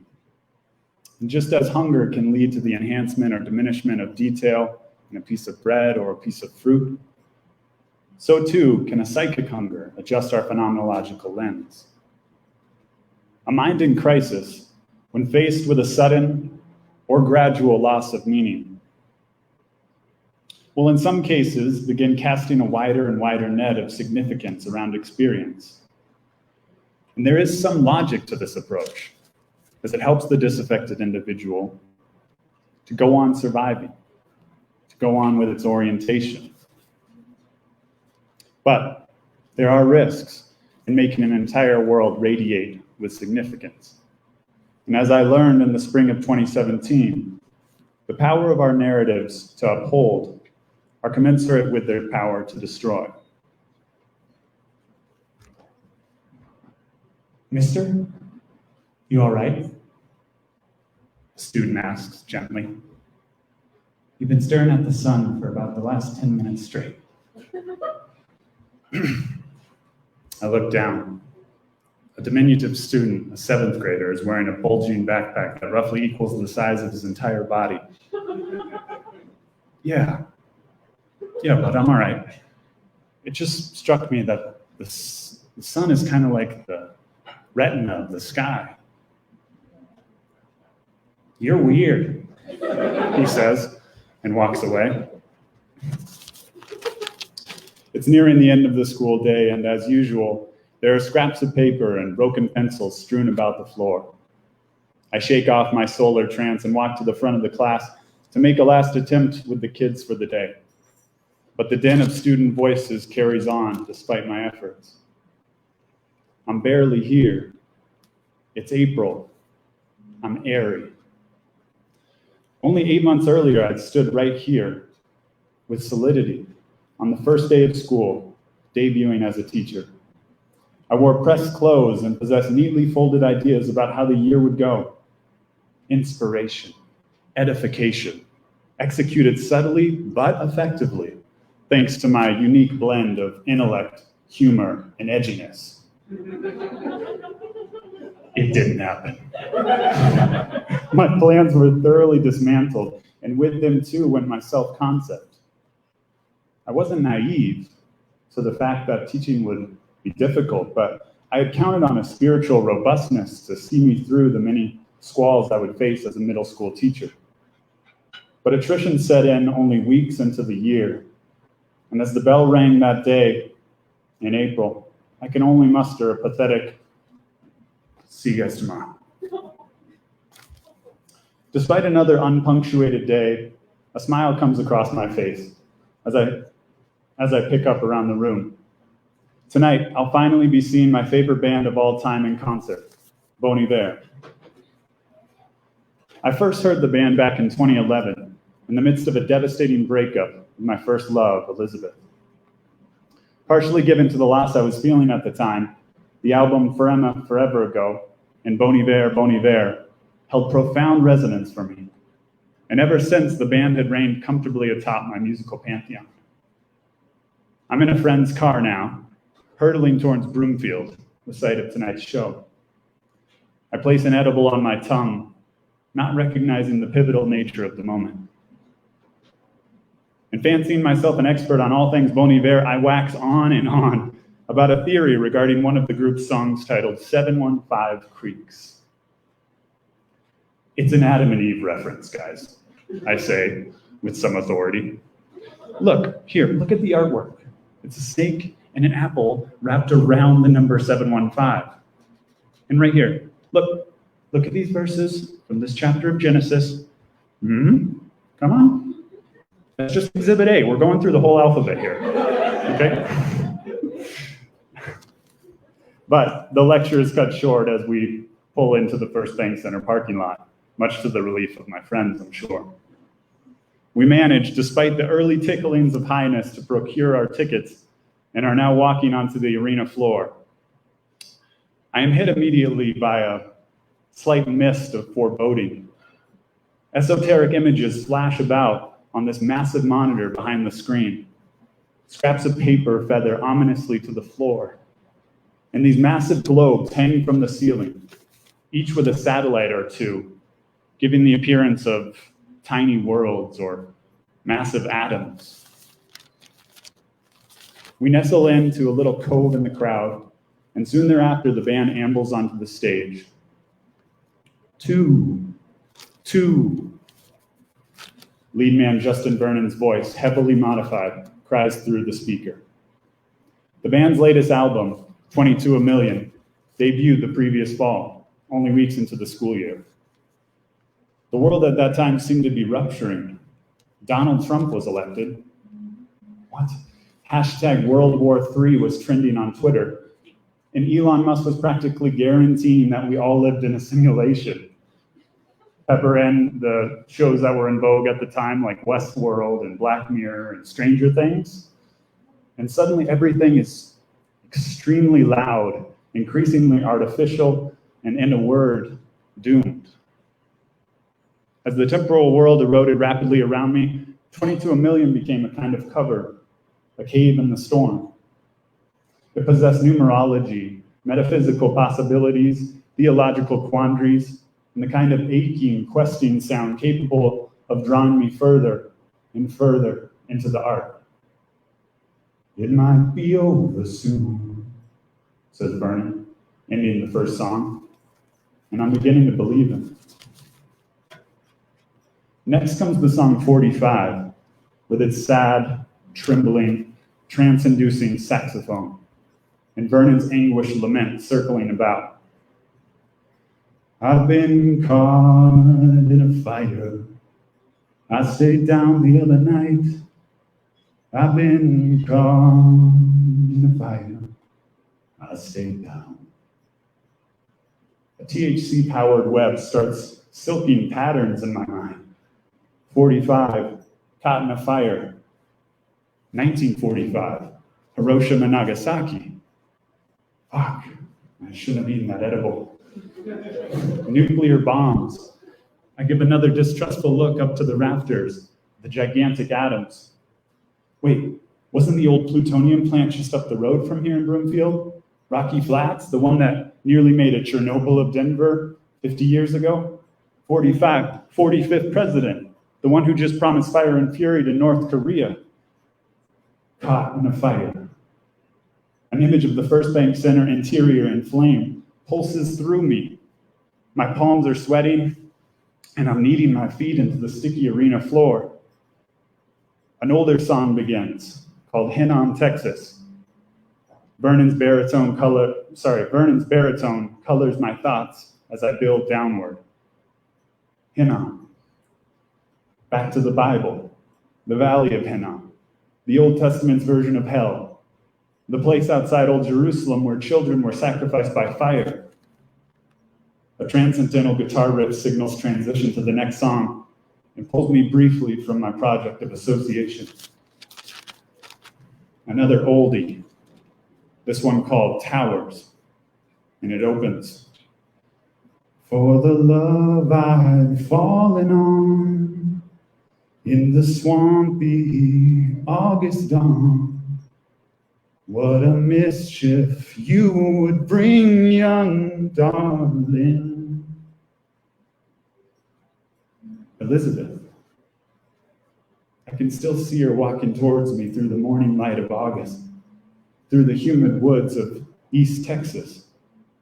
We are about to have our first kiss. We are falling in love. For the love I've fallen on in the swampy August dawn. Texas. Hafnor, Texas. Hell. 22. The age I was on that morning. The age I was when I would later lose my virginity to her. Hell for what I did in Texas. The song winds down and the occasional scrap of white paper tumbles to the floor. Vernon points to one of the scraps as it flutters by. It looks like someone's fortunes are falling. Our eyes meet. He grins. I blanch. The crowd in the upper decks are now directly above the arena floor. They leer and jeer and hiss, hungering for my ruin. My favorite song of all time begins, but tonight it is a most unwelcome visitor. The title is Beth Rest, and I can't believe I missed it till right now. Beth, Elizabeth, God, please. But all I get is more Vernon. Our love is a star, sure some hazardry, for the life before and after, most indefinitely. Indefinitely. Indefinitely. I connect briefly with what lay ahead for me. Subsumed by the fiery, impossible gravity of a star, the loudest silence, suspended in void, counting in half-lives. This is axiom, Vernon concludes. This is axiom. I close my eyes and dissolve into multitudes. It's morning in the hospital. Blue-gray sweatshirt, blue-gray sweatpants, the name of the psych unit stamped on each. And again, I'm staring at the sun. I can't tell whether I just arrived or I've always been here.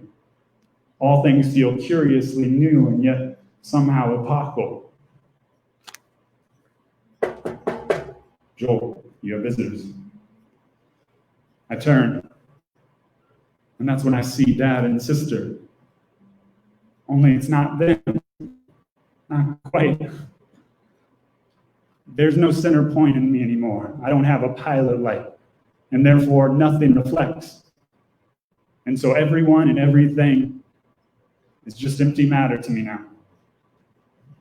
They approach, and I backpedal onto the couch, and a silence rests between us. I go first. I'm going away now. And I don't know if I'm ever coming back.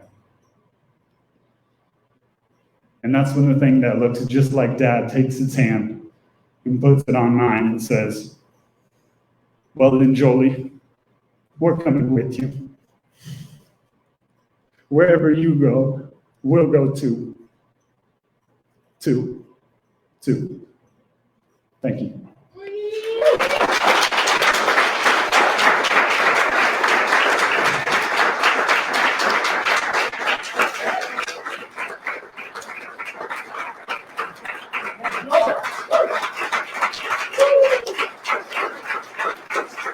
Thank you. I'll just make a quick comment about the Merc. My speech was about eating and purpose and where do we go, I guess is my question. Where do we go to eat? You know, not in the lower sense, but in the higher sense. Where do we go to eat? And here is one of those places. And there's a lot of work to do. There's so much work to do. It's raining ash outside.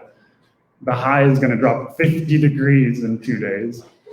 There's lovely people sleeping on the streets. We're 2 months from an election. Vigilantes are shooting people. There's a lot of work. But if we're not eating, we can't work. And if you take away places like the Mercury Cafe, where do we go to eat is my question. Thank you.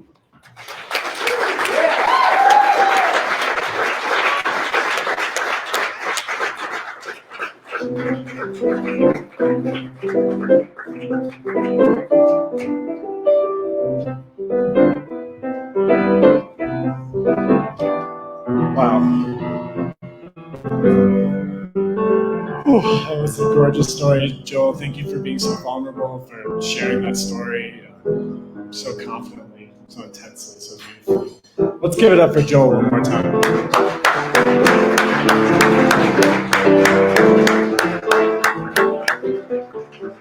All right, keep those claps going as we welcome Pria Acharya to the stage.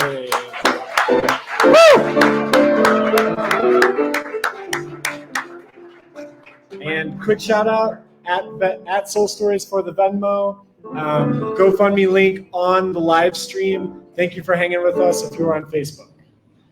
And in person, of course. Yeah, I love you guys too. Pria is an author and is currently writing a book titled Need Reclaimed, which is an extension of the story. She has been an abuse recovery coach and is becoming a mindfulness meditation teacher. Her other passions include gardening, vegan cooking, and living green. This includes upcycling, which borders on hoarding, as she struggles with letting go of any glass jars. Please welcome Pria to the stage.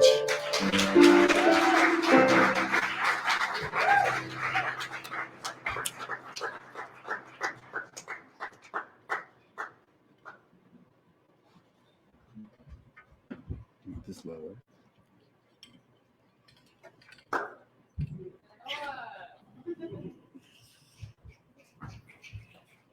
It's been 30 years since I spoke in front of an audience, but I just completed my first colonoscopy as a result of turning 50. I struggled through imagining my death if I didn't wake up.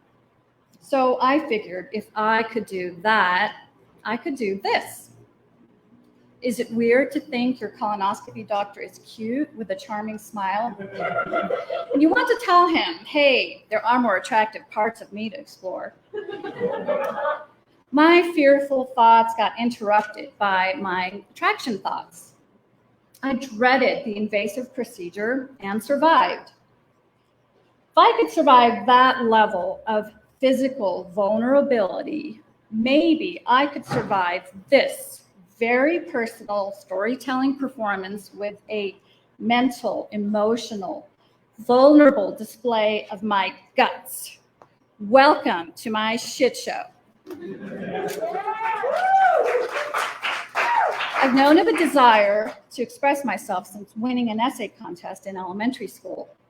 This grew into original oratory competitions, theater, running an Indian community radio program in high school, being a writer for the college paper and writing promotions for Fox TV, my first job after college with writing and psychology degrees. Creativity became an outlet I craved. I needed to express myself and be heard.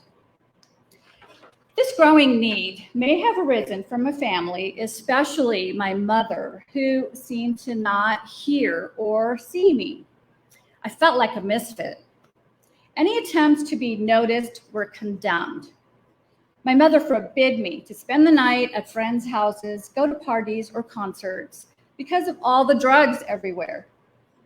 Doing those things would mean I was becoming a dreaded American, and we can't have that. Forget being a letter girl because of the small skirts they wear. I needed to learn how to be not only a good Indian girl, but a good Brahmin Indian girl of the priestly upper class. If I dared to ask permission to do anything, my mother would tell me my older siblings didn't ask to do those things, so I eventually stopped asking for anything because asking was bad too. In fact, smiling and laughing is bad, as my mother pointed out when she caught me joyfully singing along to Careless Whisper with a friend. How dare I laugh while my poor father was working for us in another state? It became clear I could not belong or fit in with my family. Honoring my interests disappointed them and kept me from being one of them. I tried to observe the unspoken rules in my family to figure out the script to get my family's approval, be seen and validated. From the institution of my original family, I extended this need to fit in and belong to the institution of marriage.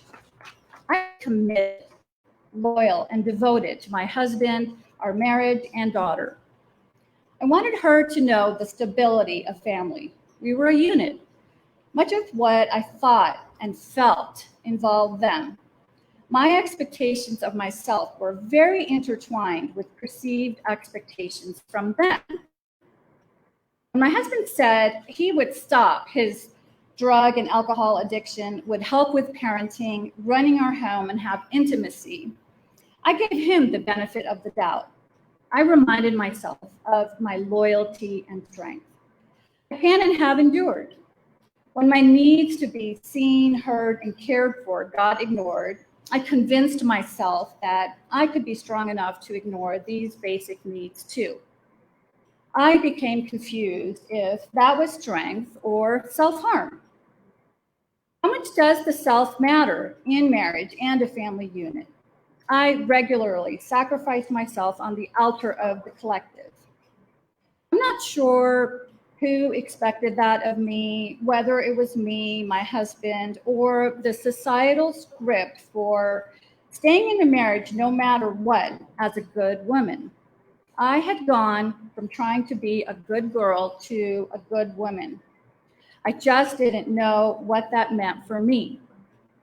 Each time I sacrificed and abandoned myself by conforming, I lost another piece of me. I had been preoccupied with learning and understanding others' expectations and trying to be pleasing. No was not part of my vocabulary. I kept giving when there was nothing left to give from and becoming empty. I felt confused about where I began and ended. I couldn't see or hear me anymore. I needed to face and learn about myself, a journey that has no end. As I approached 50, I began to feel growing unrest. I was no longer in my late 30s, early or late 40s. The number 50 had no way to sugarcoat it. At the very best optimistic perspective, it was at least the midpoint of my life. The math could not be denied. It was finite. I would, at very best, have 50 additional years on the planet. The truth and reality of that number couldn't be overlooked. What would become of me as I approached my death? A few years ago, my addict spouse gave me overly spiked hot brownies he had made after giving me 2 gin and tonics. As we listened to smooth jazz, I felt my heart beat faster and faster and then get out of control. I didn't realize that jazz could have that effect. I began to wonder if I was having a heart attack as I struggled to stay conscious. Soon, there were about 9 paramedics in my living room asking me my status. I tried to respond with slurred speech in my flimsy nightgown while trying not to pass out and die. I did manage to critically wonder why there were so many paramedics for this situation. It seemed to be an odd overkill process, and was my boob showing? And does it even matter right now? As I was passing out in the ambulance, I told a paramedic with slurred speech, "I'm dying." He promptly replied with possible rolled eyes, "No, you're having an anxiety attack," before turning away. I spent the night in the emergency room, mostly passed out while my heart was being evaluated. After my pot trauma, I tried to confirm I really was alive, truly alive, and how I would even know. Life and death had just seemed to have such a fine line. Since then, I've deeply connected with the question, what makes me feel alive? Standing here in front of you now may be one of those things.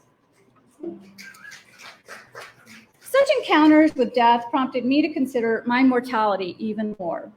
I had to pause from the everyday, mundane busyness and meaningless struggles to consider the big picture. I wondered why I was born, what my purpose is, what I would leave behind, and what my legacy would be.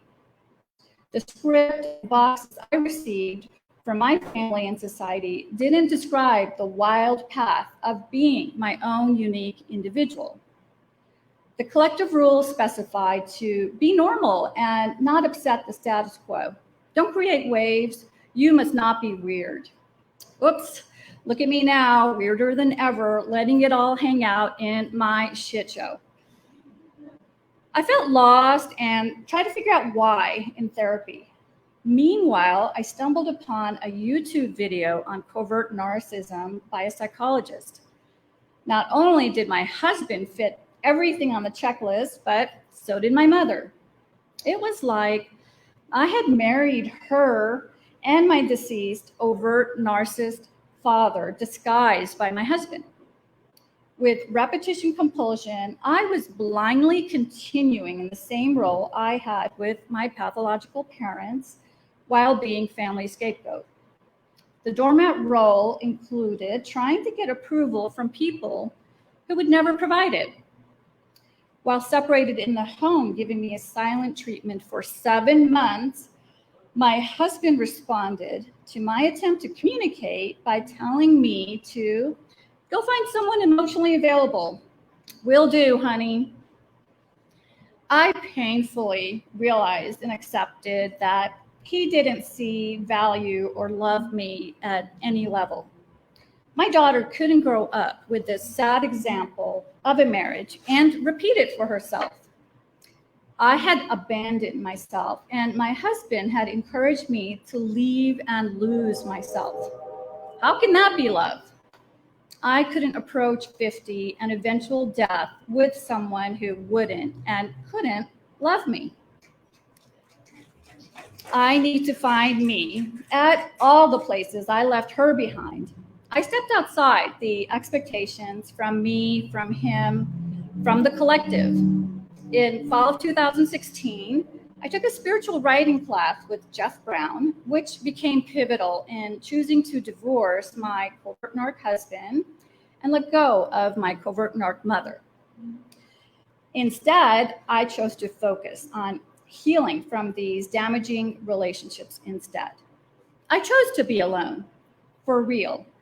And now I can begin to see me. Hello, me. I'm here, and I'll reclaim me. I've embarked on my recovery and have been guiding and coaching others to do the same. This concludes my shit show. It seems I'm breathing and somehow managed to survive this. Perhaps I can now survive anything. Thank you.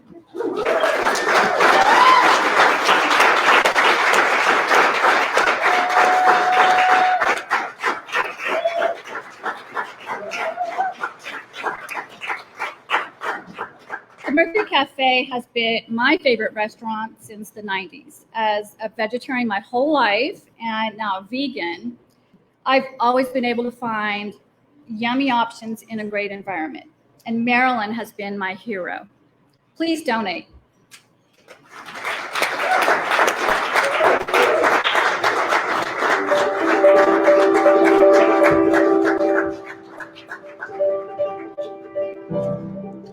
Give some more love to Pria, everybody.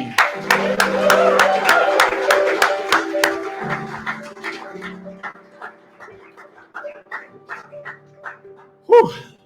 We arrived. We're at the final storyteller of the night.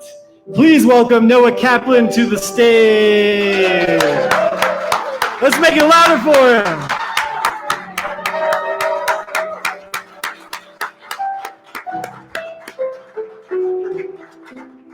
Before I read your bio, Noah, and just for you all, this, and for those on Facebook, this would not happen without our film crew, Noah, Adrian, and Miguel. This is an incredible technology setup, beautiful production. And Delia and I are so grateful because we've talked about how, like, well, this might not happen without them.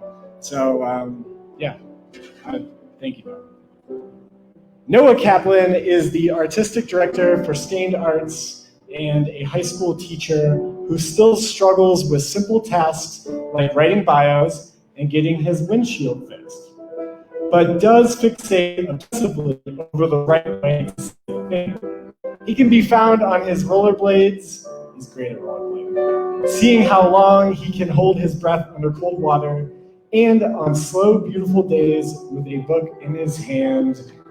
Give it up for Noah Kaplan.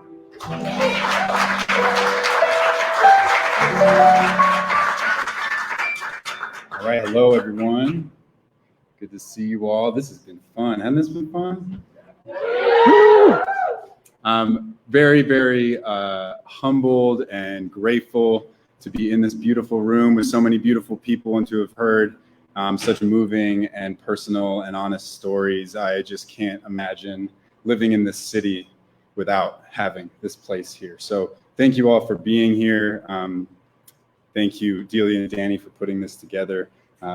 Thanks for sticking around. Anybody on the live stream, I know that we're a little bit late, but we're gonna get you out of here soon. Plus, I have visual aids for my story. For all the visual learners out there. You like that? You like that, Rock? Yeah, so just let that marinate for you for a minute. See what kind of what you make of it. Yes. Mm-hmm. This is a story that I wrote 2 years ago now, and it was a really important thing. It was part of how I processed my first year as a teacher, and now it's interesting to be looking back at it. So I'm really grateful to have a chance to revisit it and to read it to you all. It's about a lot of things, but it's really about what I see and what I miss in classrooms and elsewhere. I hope you like it. Remember, visual aid. I love to rock climb, and I even kind of can. And what I mean by that is that I know how to. I know what knots you need and when you need them. I know how to place gear. I know how to build anchors. I know what to do when the rope gets stuck or if the rope's too short. I can envision from the ground vaguely where I will go, how I should move. And I know what you need to do to be safe. And I also seem to usually know enough to be a bit scared. A few summers I worked as a climbing guide and an instructor at a Jewish adventure summer camp, which let me tell you, that's a riot for anybody who's been to a Jewish adventure summer camp. In the Rockies, and before the summer began each year, I would spend the month leading up to the start of camp with the other guides, scouting trips to take with the kids, learning to trust one another, watching sunsets, huddling around fires, bunkered in tents during rainstorms. Really beautiful memories in my mind. And we had come to this place called Devil's Head in the Rampart Range. It's in the South Platte, really not far from here. And a beautiful place to scout rock trips with kids. It's covered in all these beautiful rusty rocks. It's a granite playground, really, crisscrossed by winding dirt bike paths and wandering trails through an aged coniferous forest. Now, for those of you who are rock climbers and for those of you who aren't, South Platte rock climbing is old school hard. It means they were climbing with hemp ropes and steel-toed boots, and it's just really difficult. And they were just hard people. They were good at what they did. They didn't need all the fancy gadgets and things that we use now. So it's very difficult and tends to be run out, which means that between places where you might protect yourself, it's very long distances. So it's an exciting place to go rock climbing. Now, I felt good the day that we were there. I set up this corner, which means it's like an open book. And it's rated 11D, which basically is a way of rating the difficulty of a climb. And for me, it meant that it was not too hard, but it was definitely not too easy. It was something that I really didn't know what was going to happen on this particular climb. And I was probably going to take a beating, but I was optimistic. Got to keep a positive attitude. So I start and I keep moving, and I'm kind of scraping my body clumsily and only slightly panicked up the strange open book, and I feel good. It feels good to be there, moving the way that I am, challenged but never shut down, obstacle after cleared obstacle, objective after objective, each move finite and forever, each moment won or lost. It is what it should feel like to me, this dance with possibility, this holding of the ocean at bay, to find some freedom in this human cage, to push space, to put one hand into the sky after another, and to crawl in this barren place, to feel the full tilt of the earth and consider my limitations and to scrape and scream them back. You either do or you don't. You climb or you don't. Now, what you believe will, in the end, determine what will happen to you. Your mind will often be your limitation before your body. You will become what you believe. What you believe matters most. Dream each moment's potential in time and execute. Do not fear the fall. Stay centered, loose, and tight. When all is telling you you can't, or even that you shouldn't, that there will be some unfortunate consequence to your meager efforts, how easy it would be to fall, to fail.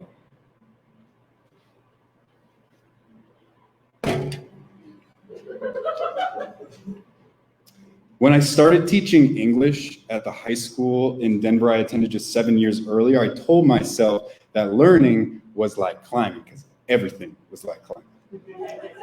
It was hard, but if you worked hard, you'd arrive.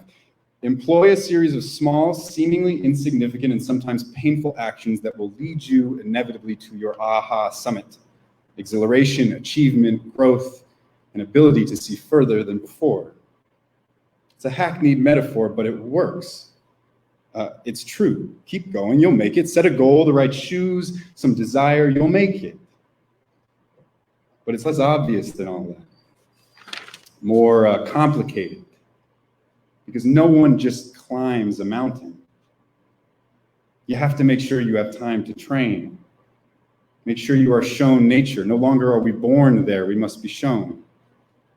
Also, it is helpful to have the unusual and at times baffling impulse to push yourself into discomfort of the unknown with the desire to know it, and at times to put oneself in imminent danger with hundreds, sometimes thousands of dollars of equipment hanging from your waist. Now, my classroom feels like we're all climbing barefoot a little bit. Everybody's trying to wear the same harness at the same time, like distracted belayers everywhere. It's sketchy, but there are cracks, imperfections we find to hold on to and stand on, the rest they offer, how easy it would be for us to do nothing. The features shift every day as we test what is possible. Holds break, we stumble, say can't, as we try to recognize opportunity and take it. A classroom can really be all that is beautiful and broken and impossible in this pulsing human story. Each kid their own subject, their own summit. A 16-year-old with bruises on her neck. A 14-year-old with gray hair. The kid that likes to hit other kids. The kid with the scary poetry. Esther, who draws pictures with me lonely at lunch in Denver, the churning Queen City, and these are her children, her fruit. Angry boys unwilling to sit rooms full of no and yes, won and lost lotteries. Do more, say more, scratch more, think. Can I use the bathroom? Can I get a drink? And what I try to teach my students, if I were to say it, and I don't usually say it like this, is to realize how much you can hear, how much you can see if you focus, what comes out of the rocks of the world, and where you can go if you find them. That every opportunity is yours to be made, that there is more here for you than first meets the eye. Every room is the room that could change your life if you choose it. What can you see if you look? How high can you climb if you trust yourself? If you jump in time in this baking classroom in seas? The closer I look at them, the more I see. I point, I yell, I whisper and crouch, I sit on the floor, I go back and forth. I try to tell them to try, to tell them to try, to tell them, and rarely do I discipline. I guess I leave that to gravity. And you know what? I may not belong here. I'll be the first to say that. I might be some kind of imposter, some charlatan. In this classroom, I'm a lost clown, out of place, wandering the woods, telling the wrong jokes to the wrong people, and trees, exasperated, nervous. A teacher should have confidence, a tangible objective they believe in, that they can point to and give a child. My administrators tell me the students must know at the beginning of class what they should leave the class knowing, which seems strange to me.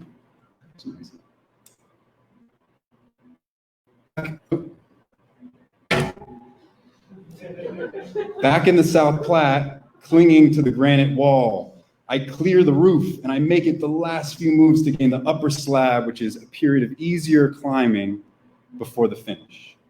I'm now 70 feet off the ground, sweating, breathing heavily, bleeding in small places, but I am alive and I am happy, conquering. And I look down at my rope, 2 hands over the wall in both hands, 70 feet off the ground. And I look down at my rope and I notice my knot has gone entirely untied.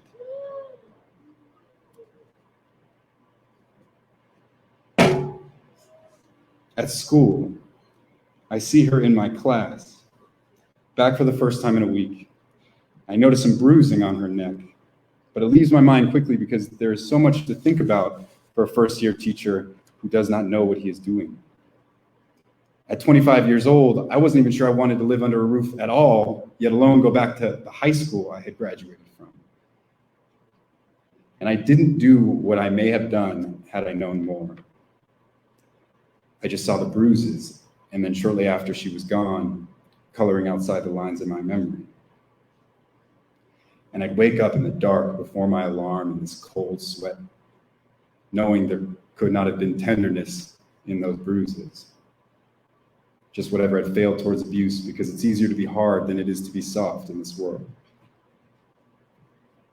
I've seen rock climbing accidents, and they're not pretty. I've seen climbers having broken their legs, their backs. Gravity is indifferent to you. It is not hard to die from a fall.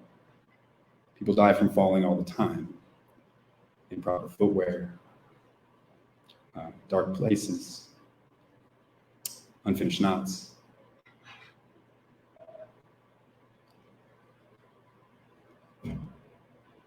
I asked Jalil to talk with me in the hallway.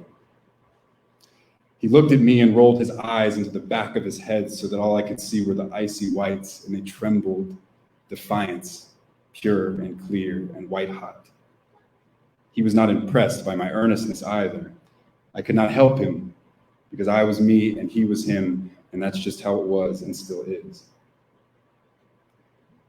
I believe that a fall from that height would have killed me. I believe that there wasn't much reason I didn't fall. Got tired that late in the day, tried to rest, sat back on a rope that wouldn't have been there, and the thing would have slid right through me, and we both would have fallen seamlessly to the ground without safety in an instant, bouncing once on the corner and down again.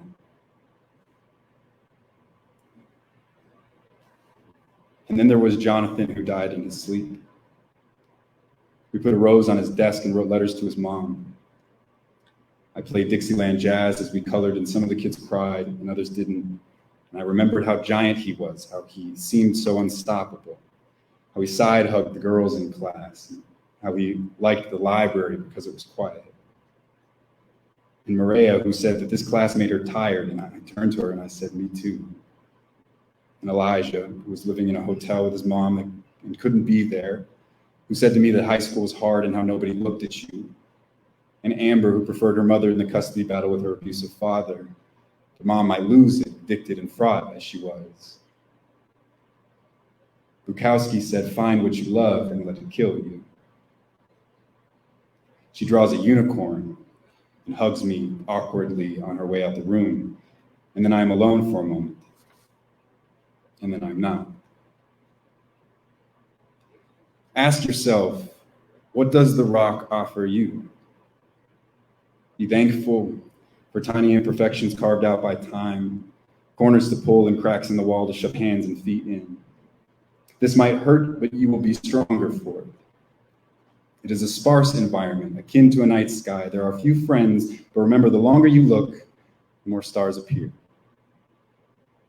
What you have is your body and everything else. Keep your feet high. Make sure you're doing more pushing with your legs than pulling with your arms. Conserve your energy. You have to focus. Find your center. Tilt it. Do your slow, breathy dance with gravity. Keep breathing. When your legs start to shake or your mind wander, when the fear creeps in or your hands feel sweaty, keep moving up. Keep doing what needs to be done. Keep breathing. Remind yourself of this forgotten reflex. Remember the important things. The only way to make it work. Stay focused. Stay here. Stay calm. That's my story. Thank you all. Thank you.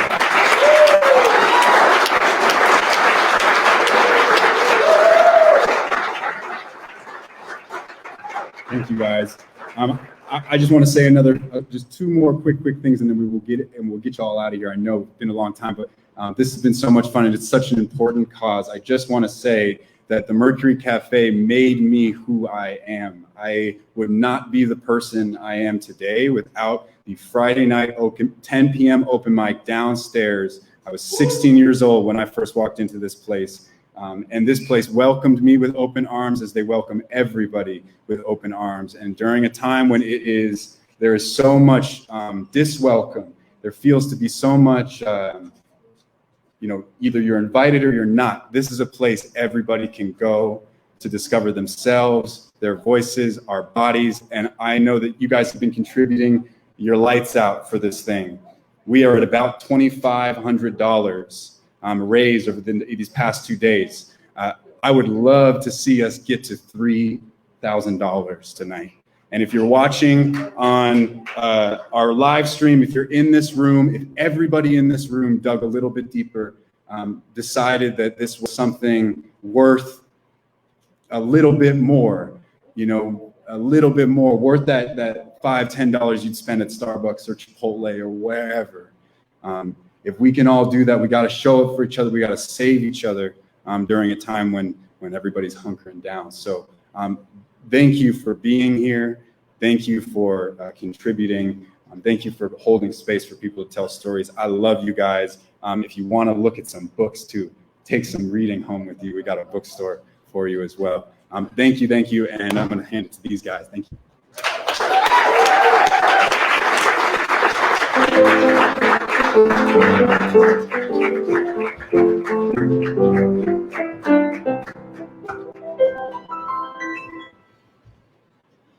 Thanks for being here, you guys. That was so special. I appreciate all of your attention, all of your energy, and to each of our storytellers for giving so beautifully of themselves. Really, I think both Danny and I just feel very grateful and very indebted. I know that Danny just said this, but really, I don't think we really quite knew how in over our head we would have been without the incredible help of Miguel, of Adrian, and of Noah, who just did this whole film thing for us. We had no idea what we were doing.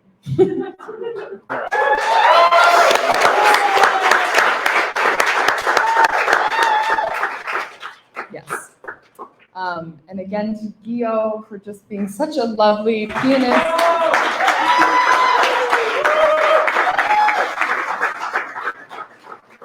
Yeah, you're such a lovely presence. I feel very happy to know you and happy to have had you at so many of our events. Yeah. Danny, thanks for hosting. I know it's hard to come up here. You do it very beautifully. We all appreciate it. Yes. And then